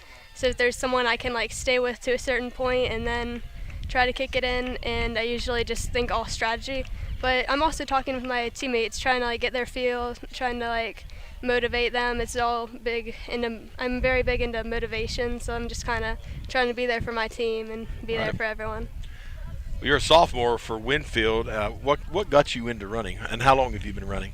I actually, I didn't even know what cross country was until right at 6th grade. And when 2 of my friends, they still run, Holly and Callie Bach for Winfield, they're in my grade, they asked me to come out with them in 6th grade season, and I decided to, and I've loved it ever since. Outstanding. What are you facing? What's remaining in your season that's kind of going to be some adversity for you? Definitely states. I'm trying to get a pretty good time on states, and I'm also hoping to go to some out-of-season races where I'm hoping to place pretty good. Outstanding. How much do you run in the off season between? And do you play multiple sports? I do show choir, but that doesn't really affect. Hands up for show choir. Hey, fellow show choir in here. Oh yeah, I love show choir. Yeah, great. I do that during the season though. Off season, it doesn't really affect running very much since it's not really. But for off season, I try to run. After every season, I take 2 weeks off and don't run at all. Just kind of like chill out, and I start running 3 to 4 times a week. Go up to 5 and then 6 as soon as the season gets about a month before. Right. And I try to up my mileage and like down my intensity, and then start working on speed once the season actually starts. That's a good mindset and a good workout routine for sure. Yeah, thank you. Well, Ava, congratulations to you. Thank you very much. Yeah, we're going to be excited to follow you all, and the race is tight between you all and Braxton. It is, yeah. Very exciting. So we look forward to watching you all throughout the rest of the season. Yeah, I'm looking forward to it. Yeah, well, thanks for joining us. Thank you. That was Ava Etheridge from Winfield High School, finishing in the #1 spot, and just a fine young lady, and congratulations to her. Now we're going to catch up with the second place finisher for Braxton County High School. Joining us now, she's no stranger to the radio. She's been on here with us on the Braxton Sports Beat show. Finishing second, Laura Kane. Laura, how you doing? I'm doing good. Are you feeling good? You've already recovered. You're not breathing hard, or? Yeah, I'm doing pretty good. So how did you feel this morning coming into the race? I was really excited because we switched up the course to where we went around the mud bog instead of the pond, which I thought was very interesting because it put in another little hill right there. Yeah, it sure did. It extended the hill, the climb to Kill Hill, didn't it? Yes. Yeah. So, you were excited about that change. Yes, I was. How come? Because I do really well with hills. It's really something that Braxton does well on, I feel like. We struggle with flat courses sometimes, but when we have our hills, we fly up them. Yeah. Well, and this is your home course, so you all practice out here. And, of course, with Kill Hill, you're working on it all the time, I'm sure. Yes. Yeah. So where do you think the struggle is with a flat course? What do you think is the adversity for you all? Is it setting a pace, or what is the difference for you? I think it really is just setting a pace, because without those hills, like, what goes up goes down. So we usually can climb up the hills and then speed down the slopes, but when it's all flat, it's just you have to have that momentum to carry you all the way through that flat course. Right. And I'm going to ask it. I can't help it, but with the hills, just out of curiosity, I know that we have several girls, females, that are in the weight room a great deal. Do you feel like that helps you with the hill portion of the courses? Absolutely. Yeah, there's no doubt. But it's a different type of weight training. It's not the same kind of weight training. You guys have a specific regimen you're following for cross country, aren't you? Yes. For me personally, like, I'll try to get in sometimes just to do step ups, anything, getting like your legs up on something, just stepping up onto something, because it strengthens our climb up the hills. Oh, yeah. Absolutely. And how much would you say you run through the week? Because you are a busy person. Yeah, it's hard for me to get in the miles that I really want to due to volleyball, because I have a lot of games I have to go to, and a lot of times I don't get home till super late from those. But I try to at least shoot for 35 miles a week, because during the summer I easily get 35 to 50. Laura, I don't even like driving 35 miles a week. And here you are running 35 miles a week. Outstanding. Plus, you're pretty busy in school. Yes. I decided to take a lot of college classes this year, which is another thing I have to keep up doing, but you're doing it. Yes. Yeah. You know firsthand she's doing it. Like I said, a lot of dedication to sports, academics. Daggone proud of her. Absolutely. Representing Braxton County and student athlete very well. Yes. Thank you. We're very proud of you. Let me ask you one more question. I'll let you go. What's your plans after high school? Are you going to try and pursue running in college, or? I believe so. I think I'll end up trying to go and run in college. I would love to run for Marshall. Yeah. Or WVU. Outstanding. Great goals, young lady. And you're going to have a year or possibly close to 2 of college courses under your belt. Yes. So, yeah, outstanding. Well, Laura, congratulations. Thank you. We love you to death, and we're so proud of you, and we look forward to following you all into states. Thank you so much. Yes, ma'am. Second place finisher, Laura Kane, joining us, and we're going to try and catch up with the third place finisher, and I believe that is good old Addison Lloyd. We've spent a minute or two with Addison Lloyd. There goes, stuff flying around. The wind has picked up above 2 miles an hour. Yes, it has. Can I have my paper back? Oh, is that your paper? That's my paper. Oh, I caught it. You can tell I'm a sinner. Hey, joining us now, the third place finisher for Braxton County High School, Addison Lloyd. Addison, how you doing? I'm doing good. How are you? Hey, tickled to death. Congratulations. Nice win. Thank you. Were you happy with your finish time? I was really happy with my finish. I've been out for a couple races, so I was set back just a little bit. Mm-hmm. I lost my shoe on the course, so I had to run part of it without. It's a little bit about your what else you're involved in at the high school. So I twirl baton. I'm a future twirler. She's a far twirler. I just had a game last night. Yes, you did. And yeah, I twirl fire. Yeah, and I practice every single day of the week. Yes, you do. Like 4 hours a day. So how do you get as we see the boys starting? How do you get time to run through the week? So Mondays are my long days, and I'm in HISTA as well. So after HISTA, I go run my long days. So I do a higher mileage, and then I usually don't practice baton that day. And then Tuesdays I have baton from 4 to 6, and then 6 to 8 basically is running. Wednesdays I run, and then Thursdays I have baton practice 4 to 6, then 6 to 8 running, and then Friday nights I don't do much running because I have no time. Because right after school I have to get ready for the football game, and then I'm out here the next morning. When do you eat and sleep? I don't really know. We are so proud of you. Absolutely. Thank you. Proud of the entire team. Yeah, You guys, I'm very proud of everybody. Yes, representing the high school very well, ranked number 1 in the state, and finished well here today. Yep. We've pushed really hard throughout the season. I think there are things we can all improve off of, but I think we've come really far. And what we talked earlier, Jamie and I did, we're a young team as well. Yeah, we are. We have 2 seniors. And Yeah, that's it. we have 2 seniors, and we have 3 or 4 juniors. I'm the only sophomore, and then we have 3 freshmen. Yeah, and then you'll have several 8th graders coming up next year to the team we'll as have well. a lot of 8th graders. But Winfield's young too. Yeah, So. yeah, Winfield is. Winfield, I think, is our biggest competitor. Well, and I'm sure that they push you and you push them. Yeah. So you guys are kind of separating yourselves from the other schools across the state of West Virginia. Yeah. Because not only are your teammates pushing you and you're pushing them, but Winfield and you are doing the same thing to each other as well, which is kind of, and it showed in the top 10 finish. Yeah. It was Winfield Braxton. Yeah. So you all are really kind of separating yourselves from the other competition through the state. Yeah. Yeah, we are. Yeah. So what do you have left in the season that's going to be pretty tough for you all? I think regionals will go really well. We had a couple of good girls at Liberty that have transferred to Doddridge. I think regionals will go really well, and I think if we continue to push and work harder at practice, we'll do pretty fairly well at states. Well, we're excited to watch. Thank you. Absolutely excited for you all. Well, hey, we'll let you go, rest, watch the boys, support your teammates, and congratulations on your 3rd place finish. Thank you. Yes. Really proud of you. Absolutely.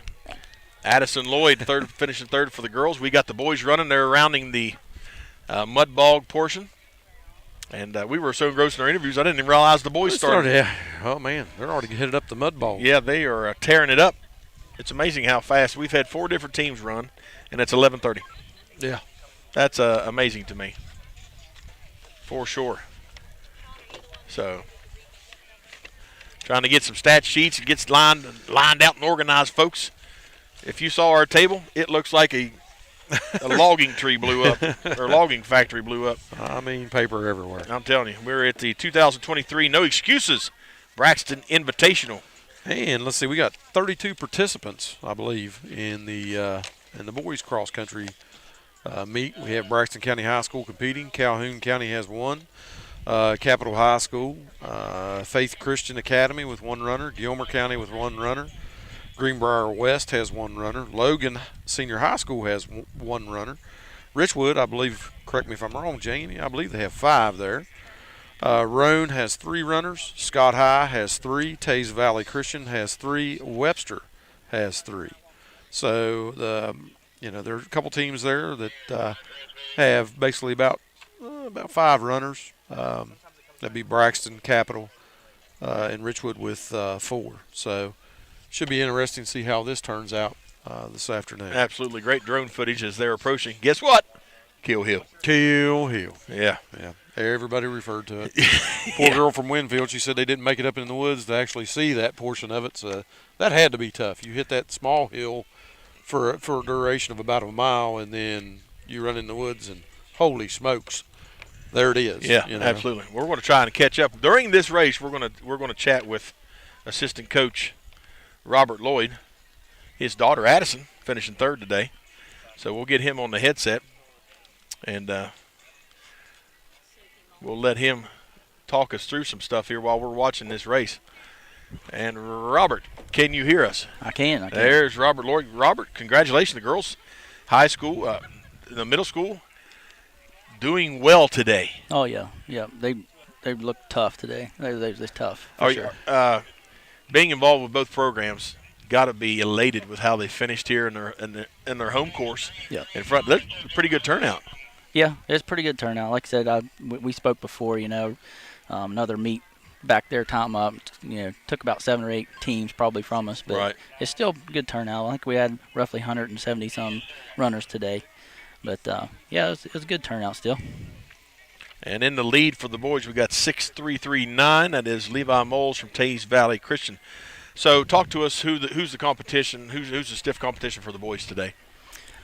For the boys, Winfield would have been, but Winfield I guess went somewhere else for the boys. Probably for stiffer competition because they got an overall #1 guy that went to nationals this past summer and was in top 10 in San Diego. Oh wow! So. Wow! That's impressive. Yep. So explain to us while we are watching.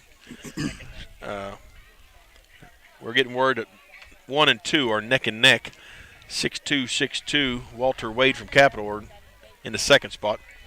Walk us through the scoring for this. How does that work? All right. Sorry. So first place is 1 point, and your second person comes in plate number 10. So then that just adds up to 11, and so on and so forth until you get to your 5th scoring member. Okay. Lowest score wins, and then if it ends up being a tie, then that's where your 6th runner and your 7th runner can come into play. And on the middle school side, we've actually won our conference championship on a tiebreaker. It was tied, and then I had 2 girls neck and neck right at the end, same team. And we ended up getting tiebreaker for that and won the championship 2 years ago on that one. Right. Yep. Wow. There's a lot to it, isn't there? Yep. Once you get it figured out, though, it's not too bad. But right. Anybody first stepping in here, it takes a minute to wrap around them because everybody's like high score, and then you got golf and this is low score. Right. Yeah. So how are the middle school boys and girls doing in the conference? So last year Ravenswood had a bunch of 6th graders like awesome on the boys side, and they won the conference last year. We got a lot better, and we got recruited a lot more boys. We're up to 12 now. We had 7 last year. And the competition, as you all seen a while ago, like the gap, and that's another thing. You talk about the gap. That's when your first person crosses and then your 5th person for the team crosses. If you can get that gap, which can be like a couple years ago, my girls was 1:06. That's like unheard of. Right. But last week, my boys were at 38 seconds from 1 to 5. Wow. And then the 2nd race that week, they was 55 seconds apart from 1 to 5. So. And our girls are closing their gap. Their gap was like a little over a minute 10. So, but that gap, the closer you get that, you don't necessarily have that first. But if you can get all those close together, then that's where it's at. Right. Yep. Go to the high school girls. We were talking with Addison and Laura, and kind of feel, of course, Braxton, I think, is it official they got the win today? I don't know. Some of them was adding numbers. I was trying to add numbers. And we got some official scores that Braxton finished with 26, Winfield with 29. Okay. So that's unofficial, Yeah. obviously, but that's kind of what we're getting. Braxton and Winfield kind of pushing each other and separating themselves from the other competition, it seems like. Yeah, the other one is East Fairmont. Okay. East Fairmont's in the hunt for sure. You know, they beat our girls at Dodgers the other day. However, we was down we down 2 girls the other day. And that hurts. That hurts you. Yeah. Any little injury hurts you. You know, anybody not stepping up when they know they should on a downhill, you know, can make a lot of difference up too. So, I mean, but other than that, I mean, they did well. Yes, they did. Yeah. Absolutely. Where are the boys standing? How's the season going for the high school boys? Right now we're only got 4 runners.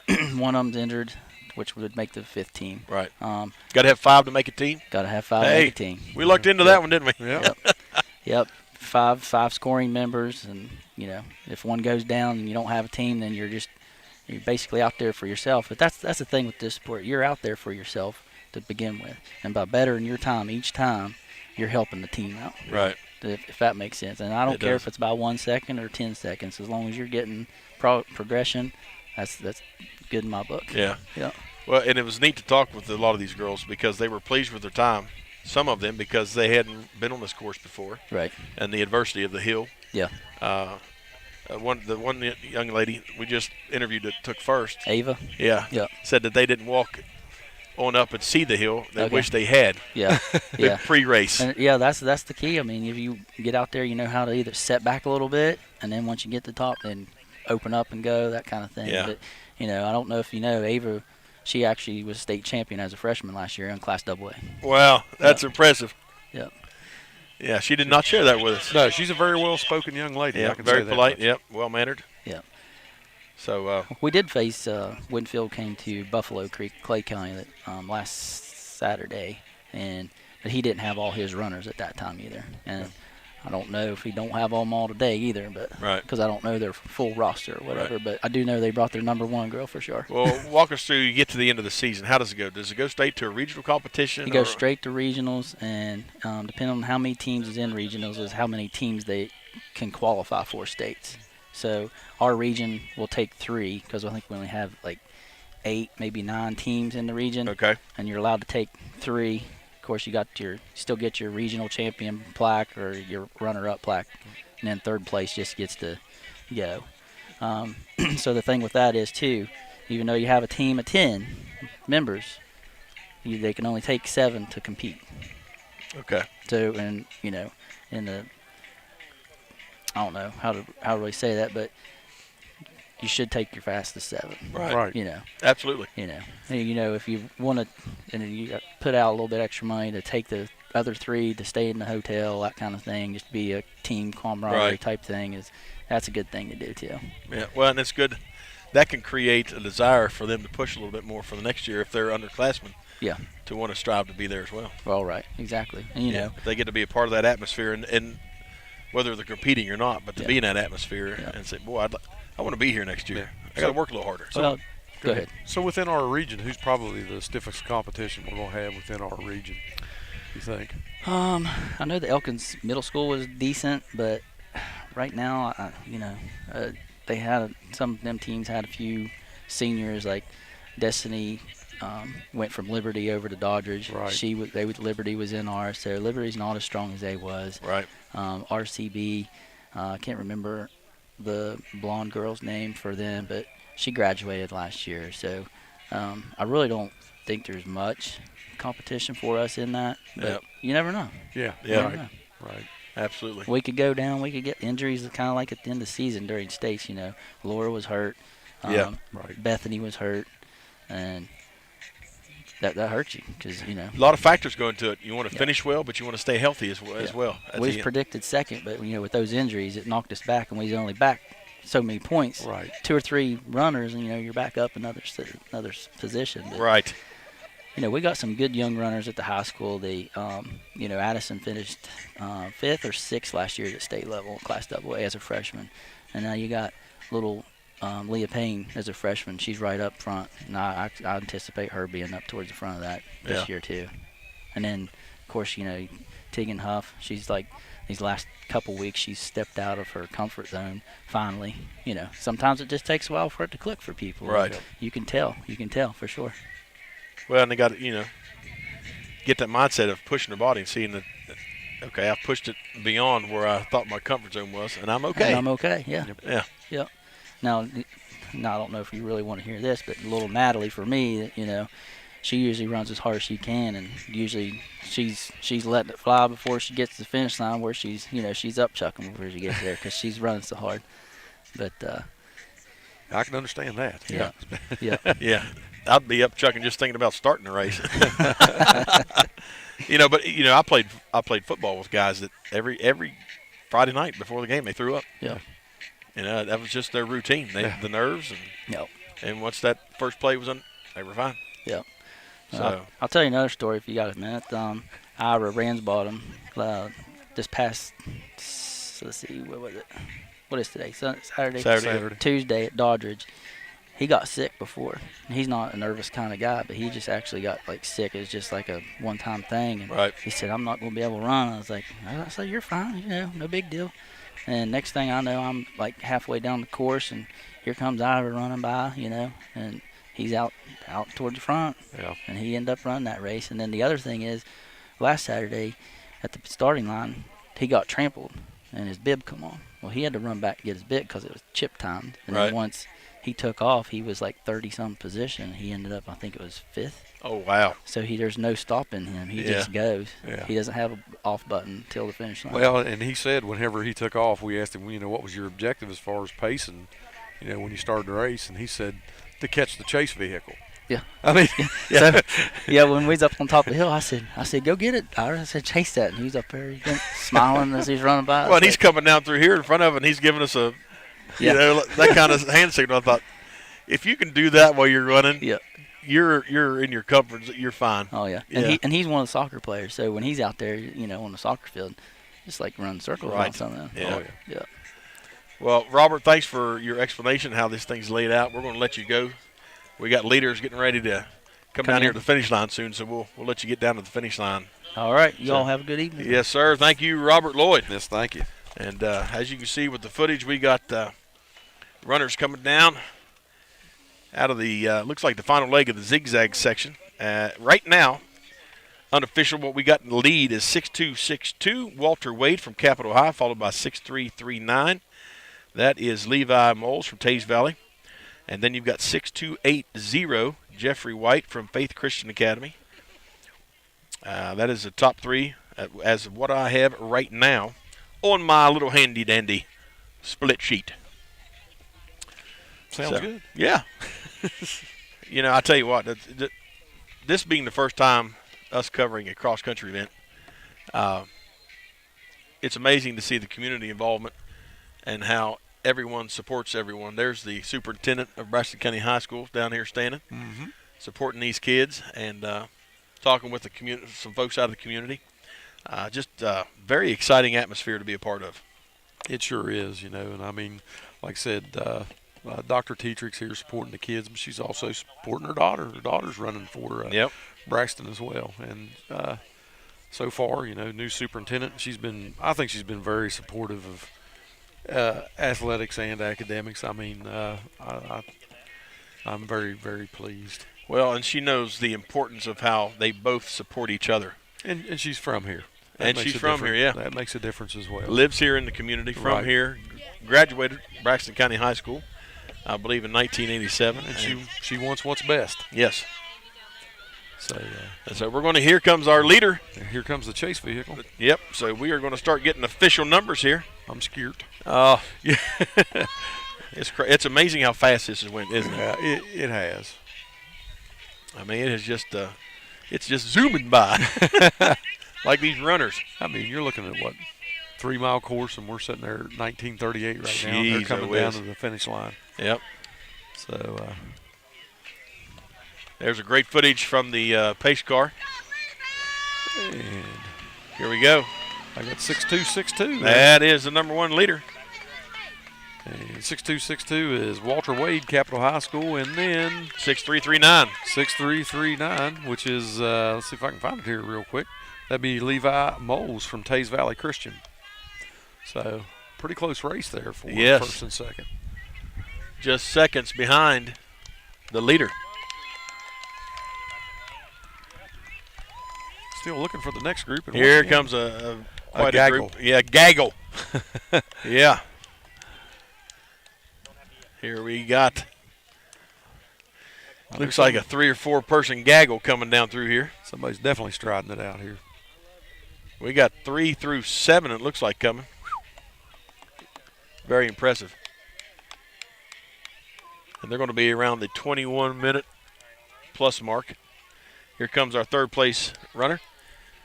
That's a 6.312. 6.312 is Noah Bragg from Roane County. And then we got Jeremy Kelly, I believe, from Braxton. 6.232. Yep, and 6.280, that would be Jeffrey White from Faith Christian Academy.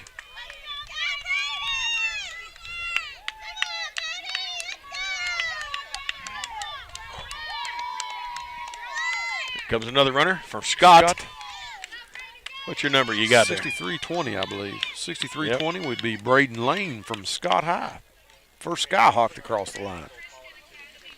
In the top 6.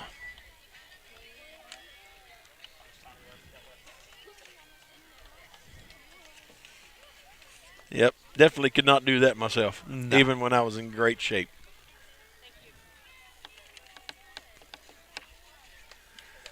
And here we got 6.293. 6.293 would be Braden McPherson from Richwood High School. Another runner rounding the baseball field coming at us. Is that a Roane County Raider? I believe he's got a little extra gas in the tank there. He's getting it. 63.14. And that would be Nick Taylor from Roane County. And he is exploding to the finish line. Yep. Capital runner coming at us. 6.261. And let's see if I can find that one real quick. That would be Jeffrey Stowers from Capital High School. Then we got a 6.352 from Webster. 6.352 would be Joshua Simmons, I think, or Simons. Sorry. Either one of them sounded great.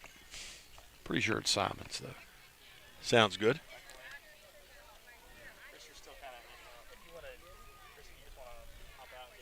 Quite a substantial gap between 10 and 11. Here comes number 11 now.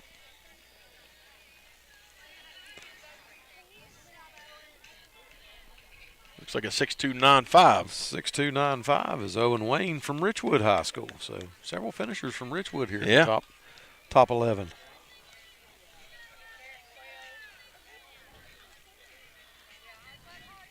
Another little gap between 11 and 12.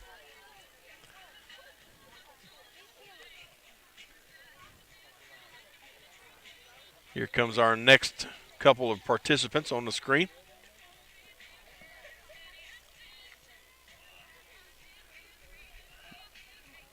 (6.292). 6.292 would be Isaac Bennett from Richwood. 6.353. 6.353. 6.353 would be Austin Wright from Webster County, home of the Highlanders. And he was kind of dry even coming down little there. bit, little bit. So here comes a close race. I got the one on the right. That'd be 6.313. 6.313 would be Chase Pope. And then 6.263, he's going to take it. Yeah, he's going to take it. 6.263 was Wesley Wade from Capital High School.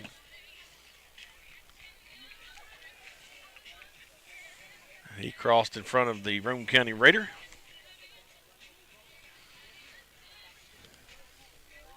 Here comes another runner. Going to shoot to our other camera footage here to catch him. Get ready to come down. There he is. I believe that's Jacob Stevens, I believe you're right. 6.233, and I imagine it's tough for him running today. He played a football game last night. Yes, he did. As he gives you. Yeah, that's one of my seniors. Yeah.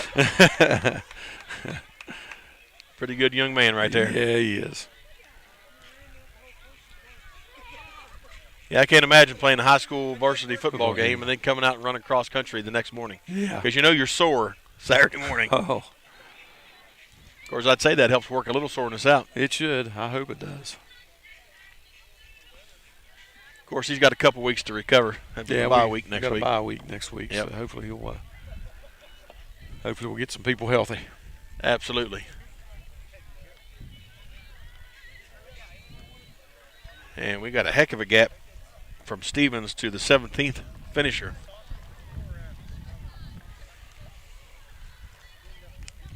Still not seeing anybody in sight. Yep. You can see the high school girls, how they finish rolling across the bottom of the screen. Bethany Payne there with the finishing 12th. I see a few coming here. Oh, there's going to be a bunch together. Yep, there go your papers. Yeah. A little bit of wind here. A little bit. Here comes the next runners.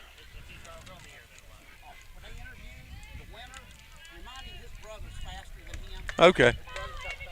Here we go. We got 6231 from Braxton. That would be Landon Hart. And 6289.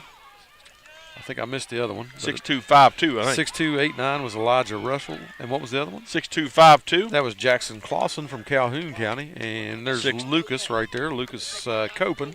He's another senior for Braxton County. So some good, strong finishers in the top 20 for Braxton County. Mm-hmm. That is your top 20 right there we just shared.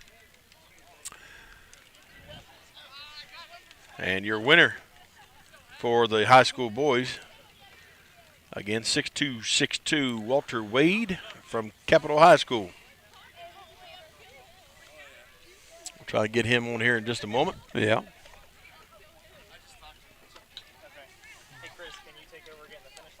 Here we got two coming, and I think Scott, he's kind of running sideways there. Yeah. Let's see. 6321. 6321, which is Gunnar Prince. And 6322. 6322 is Bryce Quisenberry from Scott High School. Nice announcing right there. Well, Quisenberry. Yeah, there's a lot of Quisenberries in Scott and yep. Boone, down around Boone.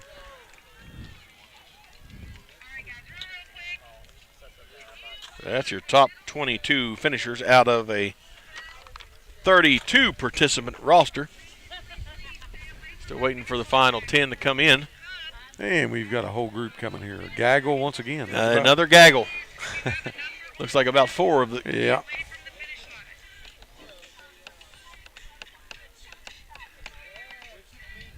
Uh-oh. That gaggle cut through the baseball field. I think so. I think they. I think they missed the course. Yeah.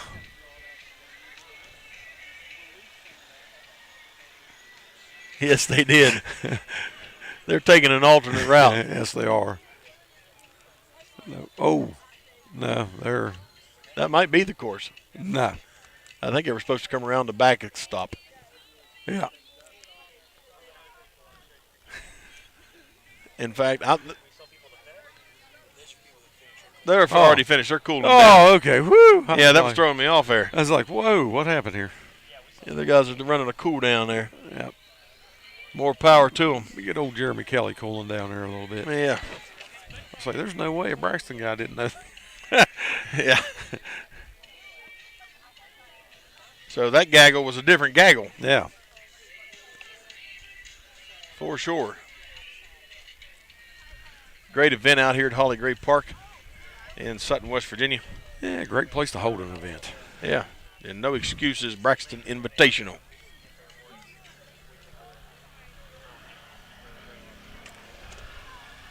Absolutely a great day. Warmed up to about, I don't know, I'd say it's about 65 right now, but the wind has picked up as well. Which has kind of helped setting up here. Yes, it has helped us, that's for sure. Relatively cool.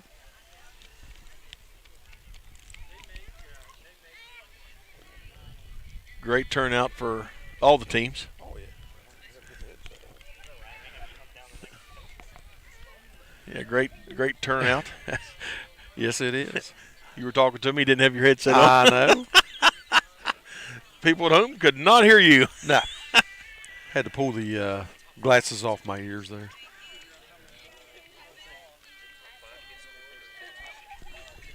So we're approaching. We're just crossed the 30-minute mark. Yeah, top 5. I think people come to us thinking we're the scorers. Yeah, they think we know. Hey. Yeah, we're just Braxton Live here, sir. You know, if he'd come up there before Coach Lloyd came and asked me if the top 5 get scored, I'd be like, I don't know. Yeah. But after his description of the points, hey, we know top 5 get scored. There you go. For team points. We got the third place finisher. I think we're going to catch up with number 3. That's bib number 6312. 6312. That's a no brag. Hey. So we'll go reverse order. We'll get them as we can. Yeah. So we've got Noah Bragg from Roane County joining us. How you doing, Noah? A little tired. I wouldn't know why. Yeah. So are you pleased with your finish here today? Yeah, I'm pretty pleased with it. It's a rough hill to run, but it wasn't bad. It's a pretty good course. Is this probably one of your toughest courses throughout the regular season, or? The hill's probably one of the worst because it's just so long, and where they changed it up this year, I'm not used to it. Yeah. But it's probably my top 3. Is it?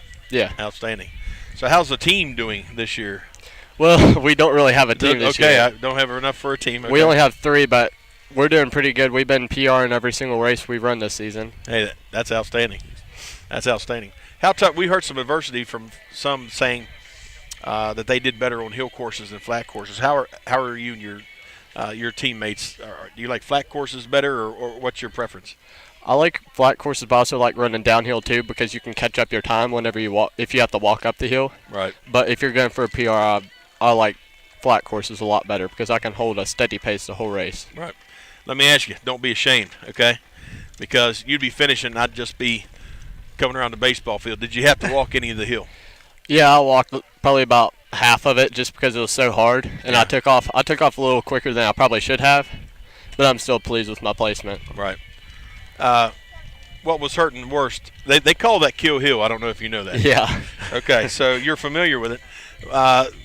What's hurting the worst pulling that hill? Because you're running on your feet different pulling that hill than you are flat or coming down it. Was it your calves, your quads? Where are you hurting the worst? It's probably the back of my calves and then up my quads. Yeah, because of that, you have to explode all the way up through there. Yeah, that was probably the worst. So jump in anytime, JD, if you think of a question about what's kind of your prep for a course like this before you go to the race, you start the race? Before I start the race, I like to do probably about a mile warm-up, just jog around until I hit a mile, and then I just do deep, long stretches. Okay. So how long have you been running altogether? I started running my 6th grade year, but I didn't really start training until my 9th grade year. Okay. What's involved in your training? I go to, over the summer, there's this thing called Country Roads Running Camp. I go to, you got like Williamstown, Doddridge, St. Mary's, all those like AAA boys and stuff that go there. Right. And I just go there and train over the summer with those boys. It's like a week, and then I just run long miles over the summer. Right. You stay connected with them through the regular season and even the off season, social media, things like that to see how they're doing? I don't really stay connected with them, but whenever we go to races and stuff, we have good times and talk with each other and nice stuff. to catch up. Yeah. Yeah, absolutely. So what's the toughest course remaining on your regular schedule before you go into? Probably Clay's Hill course. That one's rough. It's almost half the course is uphill. Really? Yeah. So it may be dominated or a little tougher than this one? Yeah, it's definitely a lot tougher than this one. Yeah. Well, we're tickled to death you're finished, and I'm sure you are as well. Yeah. So congratulations to you. Thank you. We look forward to seeing how you progress and move on into states. You're obviously working for states, right? Trying to make states. Yes, sir, I am. Yeah. Well, congratulations to you, Mr. Bragg. Thank you. Nice to interview with you and catch up with you. That was Noah Bragg from Roane County, finishing 3rd here in the competition today. So great finish for him. Yeah. And it's amazing. This is either top or top 3 for everybody as far as adversity and toughness of the course. You just got confirmation we do not have a complete team in yet. So we're still waiting on some runners to find out team-wise how we did. How we did, yeah. Still waiting on some runners. So this course is tough, and that proves it. Yeah. Yeah. After that mention for Clay, I might have to go see Clay's course to see that. Yeah. I don't want to run it, but No. I don't know if I want to walk it, but yeah. We could take Ryan with us and get some drone footage of it. Yeah, Maybe we could. Yeah. Here we've got another runner coming in. And I believe it's Capital. I believe you could be correct. Maybe. 6338. 6338. Nope, I'm wrong. That's Taze Valley Christian. That would be Colston Mendez. And I bet he is glad to see that finish line. Yes, he is. Still waiting on some participants to come through. He's got some spacing there. At the 35, about a half-minute mark. Still got people watching for runners. And I'm sure, JD, that if you're used to running flat courses and then you come out into a course like this is brutal on you. Oh, it is. Yeah. Without a doubt. This would have been brutal for us when we were in the best shape of our lives. Yeah. I remember when my wife first started at Davis and Elkins College, she decided that she was going to try out for the cross country team. And after watching what she looked like after practice, I was like, oh, there's no way I could do anything like that. Her legs would cramp so bad. Oh, I bet. Yeah, I bet. Well, what amazes me, just like we saw some of these guys later after the race, they're still running in what they call cool down. Yes. Yeah. You know, so that they don't cramp up. So you just ran 3 point some miles. Large portion of it uphill. Yeah.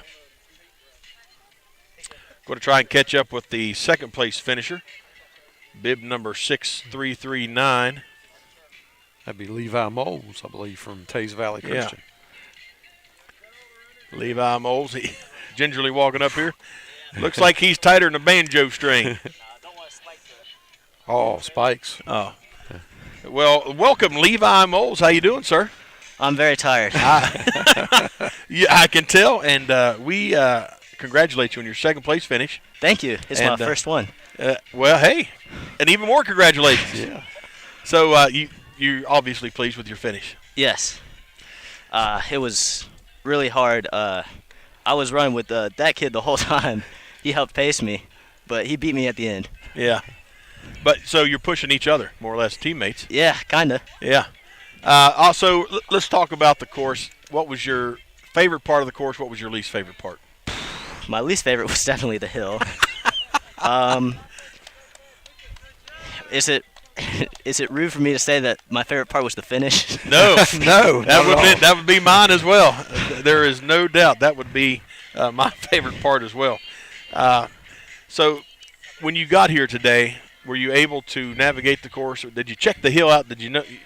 Yeah, we walked the middle school course before because we were walking with the middle school runners too. But right, we scouted it out before to make sure we knew what we were up against.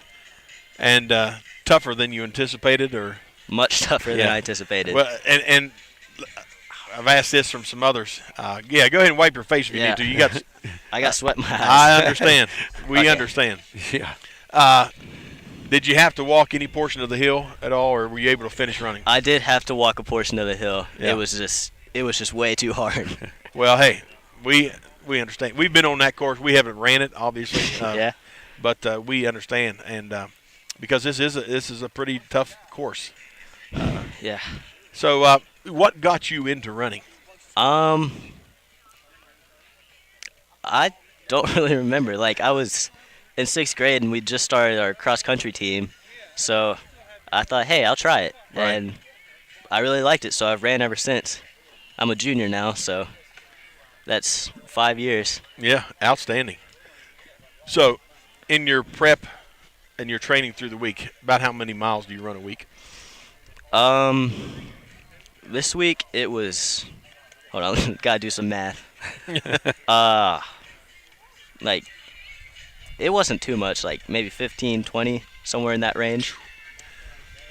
Do you get a lot of do you train a lot on your own or with the team pretty much all the time? Or we train with the team Monday, Tuesday, Thursday, and Friday, and then I'm supposed to run by myself the other days. I got you. and then Saturdays are meets. Right.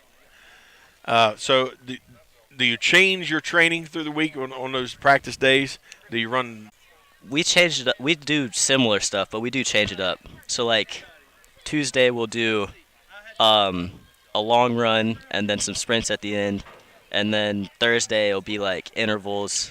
Monday's usually hills, and then Friday we like to do an easy run just so we're not tired before a meet. Right.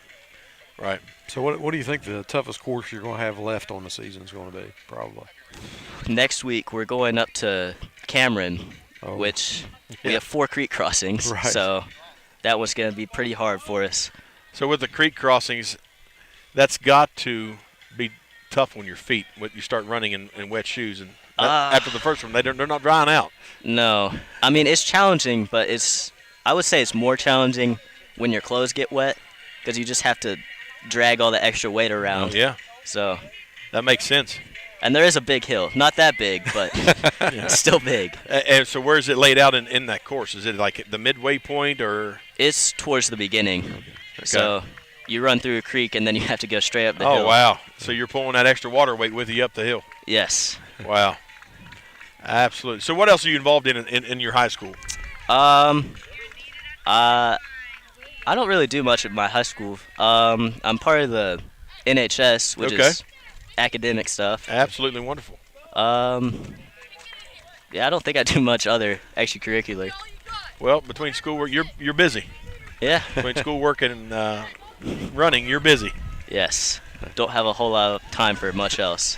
Well, that makes sense for sure. Well, Levi, we thank you for joining us, buddy. Congratulations. Yeah, congratulations. Yeah, and good luck the rest of the season. Thank you. Yes, sir. That was Levi Moles, finishing second for Teays Valley Christian, and we're going to try and catch up with his teammate, or the winner, Capital High School, if we can get Walter Wade up here. Mr. Walter. Oh, there goes your papers. We don't need them anyway. Here you go, Mr. Wade. They're going to do awards now? No, we're going to catch up with Walter, then they're going to do awards. So. Okay. There is our winner. Can you hear us, Mr. Wade? Can. Hey, there's Mr. Walter Wade, winner of the No Excuses Braxton Invitational. Congratulations, sir. Thank you. Nice finish. Oh, I felt good. All right. Yes. Go ahead and ask him. We've asked everybody else. What was the hardest part of the course? I feel like my answer's going to be the same. Yeah. It was that hill. Now, I'm going to ask you, were you able to run the entire hill? I got to the top. I had to stop for like 3 seconds-ish. Yeah. But, yeah, mostly. Well, hey, that's amazing. Because that's a long – you're starting clear back down here in this corner, and it's an uphill climb all the way up to the water tower. So that's a long hill. Yeah. The hills I practice on my home course, it's longer than that. It just wasn't quite as steep. Right. Yeah. And it is. I told one of the other kids that ran that it's kind of funny, but there's nothing flat about flat woods. Yeah. I mean, and they definitely have a name for that hill. You know, all the kids call it Kill Hill, and it definitely puts a hurting on you. But once you made the top, pretty much able to put it in cruise control coming down and get your wind back. And yeah. So what was your goal? Because we talked to some others that were in the front. Their goal was to catch the pace side by side. I almost caught it twice. Did you? I was on links away at 2 points. Oh, wow. So he had to run a floor to get ahead of you. Oh, yeah. Yeah. That's funny. So what's ahead for you as far as meets the rest of the season before you go to the States? I mean, I got, I think, one Wednesday, and then Wednesday after that, I believe. A few more races. Yeah. Not too many. What's the toughest course still in your schedule? I don't actually know. Yeah. Okay. I don't keep track of it. That's what my coach does. There you go. Hey, put the responsibility where it should go, right? Let the coach worry about it. You just run. Exactly. Yeah. Any other activities in school you're involved in besides being a student, obviously? But yeah. I play lacrosse. I'm in my ROTC, and we had a parade last night. I got 4 blisters on my feet from that. Wow. So you're a busy guy. Oh, yeah. Yeah. So were you pleased with your time today on this course? Yeah.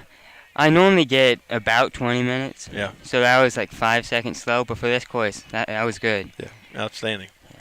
Well, congratulations to you, sir. Thank you. We're going to get you out of here so you can go get your trophy and your medal and let you get a drink and cool back down. Congratulations, young Thank man. you. Nice talking with you. Yep, thank you. too. All right.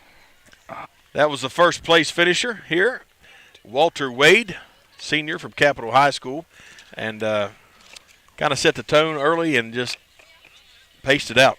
Yeah. Yeah. I mean, he got him a little bit of a lead there and kept it through the whole race. And yeah, absolutely. Yeah. Fine young folks, fine young men we talked to. Hey, we're going to send it down to the awards ceremony. We're going to send it down to them and let them take over from here. We're going to go to commercial first. Just got confirmation from our lead tech. Then we're going to go to the scores table. We'll be back here in a moment on Braxton Live.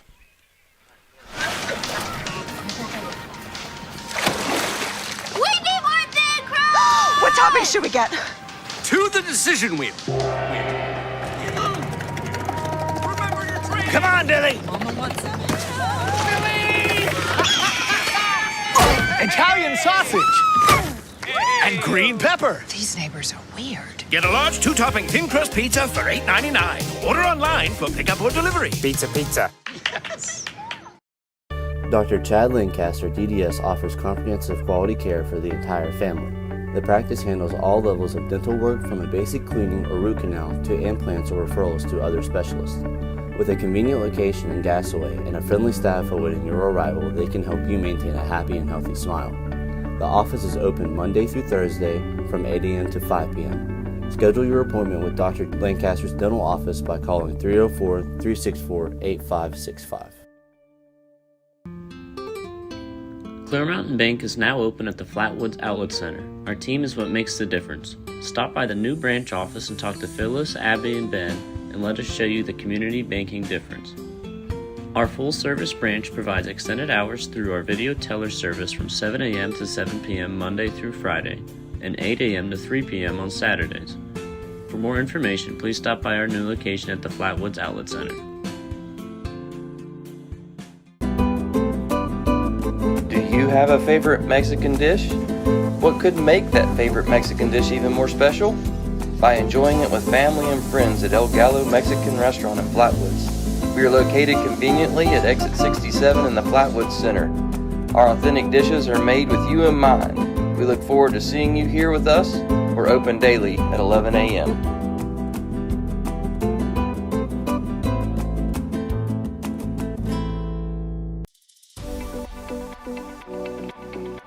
At Glenville State University, you can discover friends to last a lifetime, professors who broaden your perspective, and the skills and education for future success in a small town environment.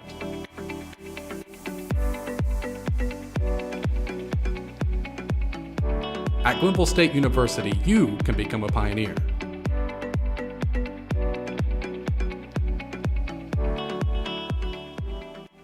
Mid-Stage Chevrolet, I-79, exit 67 in Flatwoods, home of the stock 'em deep and sell 'em cheap boys, and proud supporters of Braxton County athletics all season long. Flying high with Eagle Pride. Find new roads to I-79, exit 67 in Flatwoods. No matter if you're looking for new car sales or service, home of the 10-year, 150,000-mile limited powertrain warranty. Mid-Stage Chevrolet in the heart of Braxton County. MidStageChevy.com. And let's go Eagles!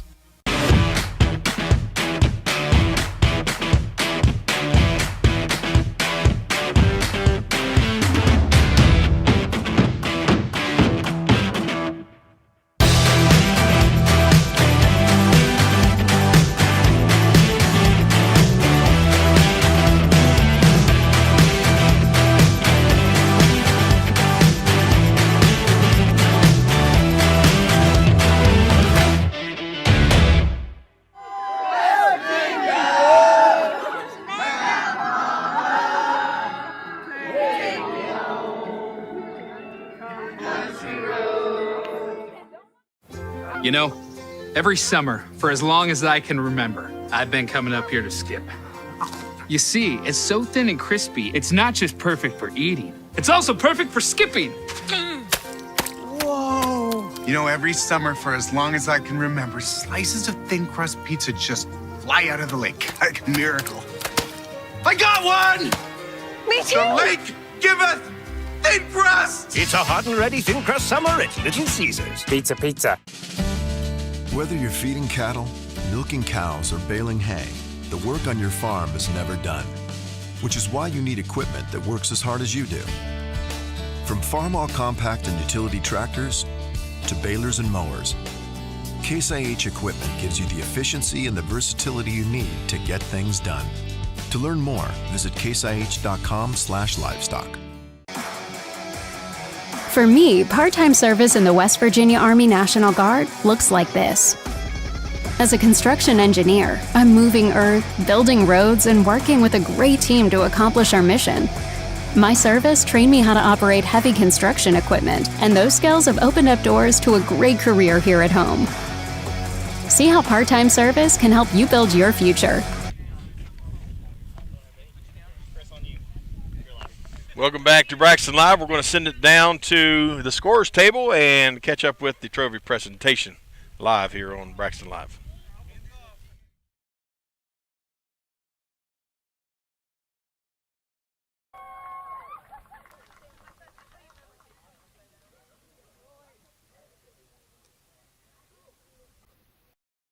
Lynn Futrick.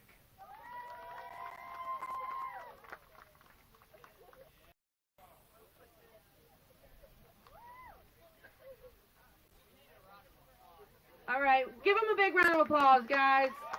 You made it to 12th grade, getting ready to graduate. We are all proud of you. It is no small feat anymore. This car. Do you want girls first? Yes.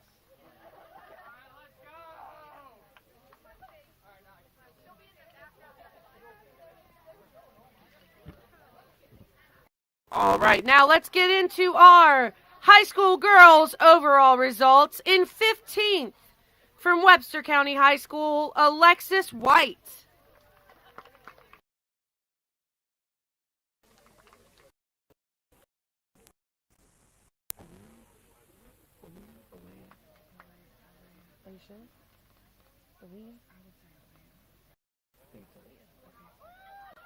All right, in 14th, from Winfield High School, Aaliyah Dotson.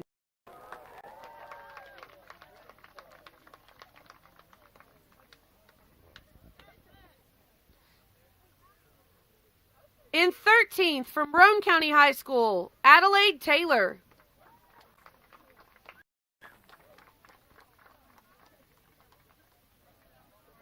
In 12th place, from Braxton County High School, Bethany Payne.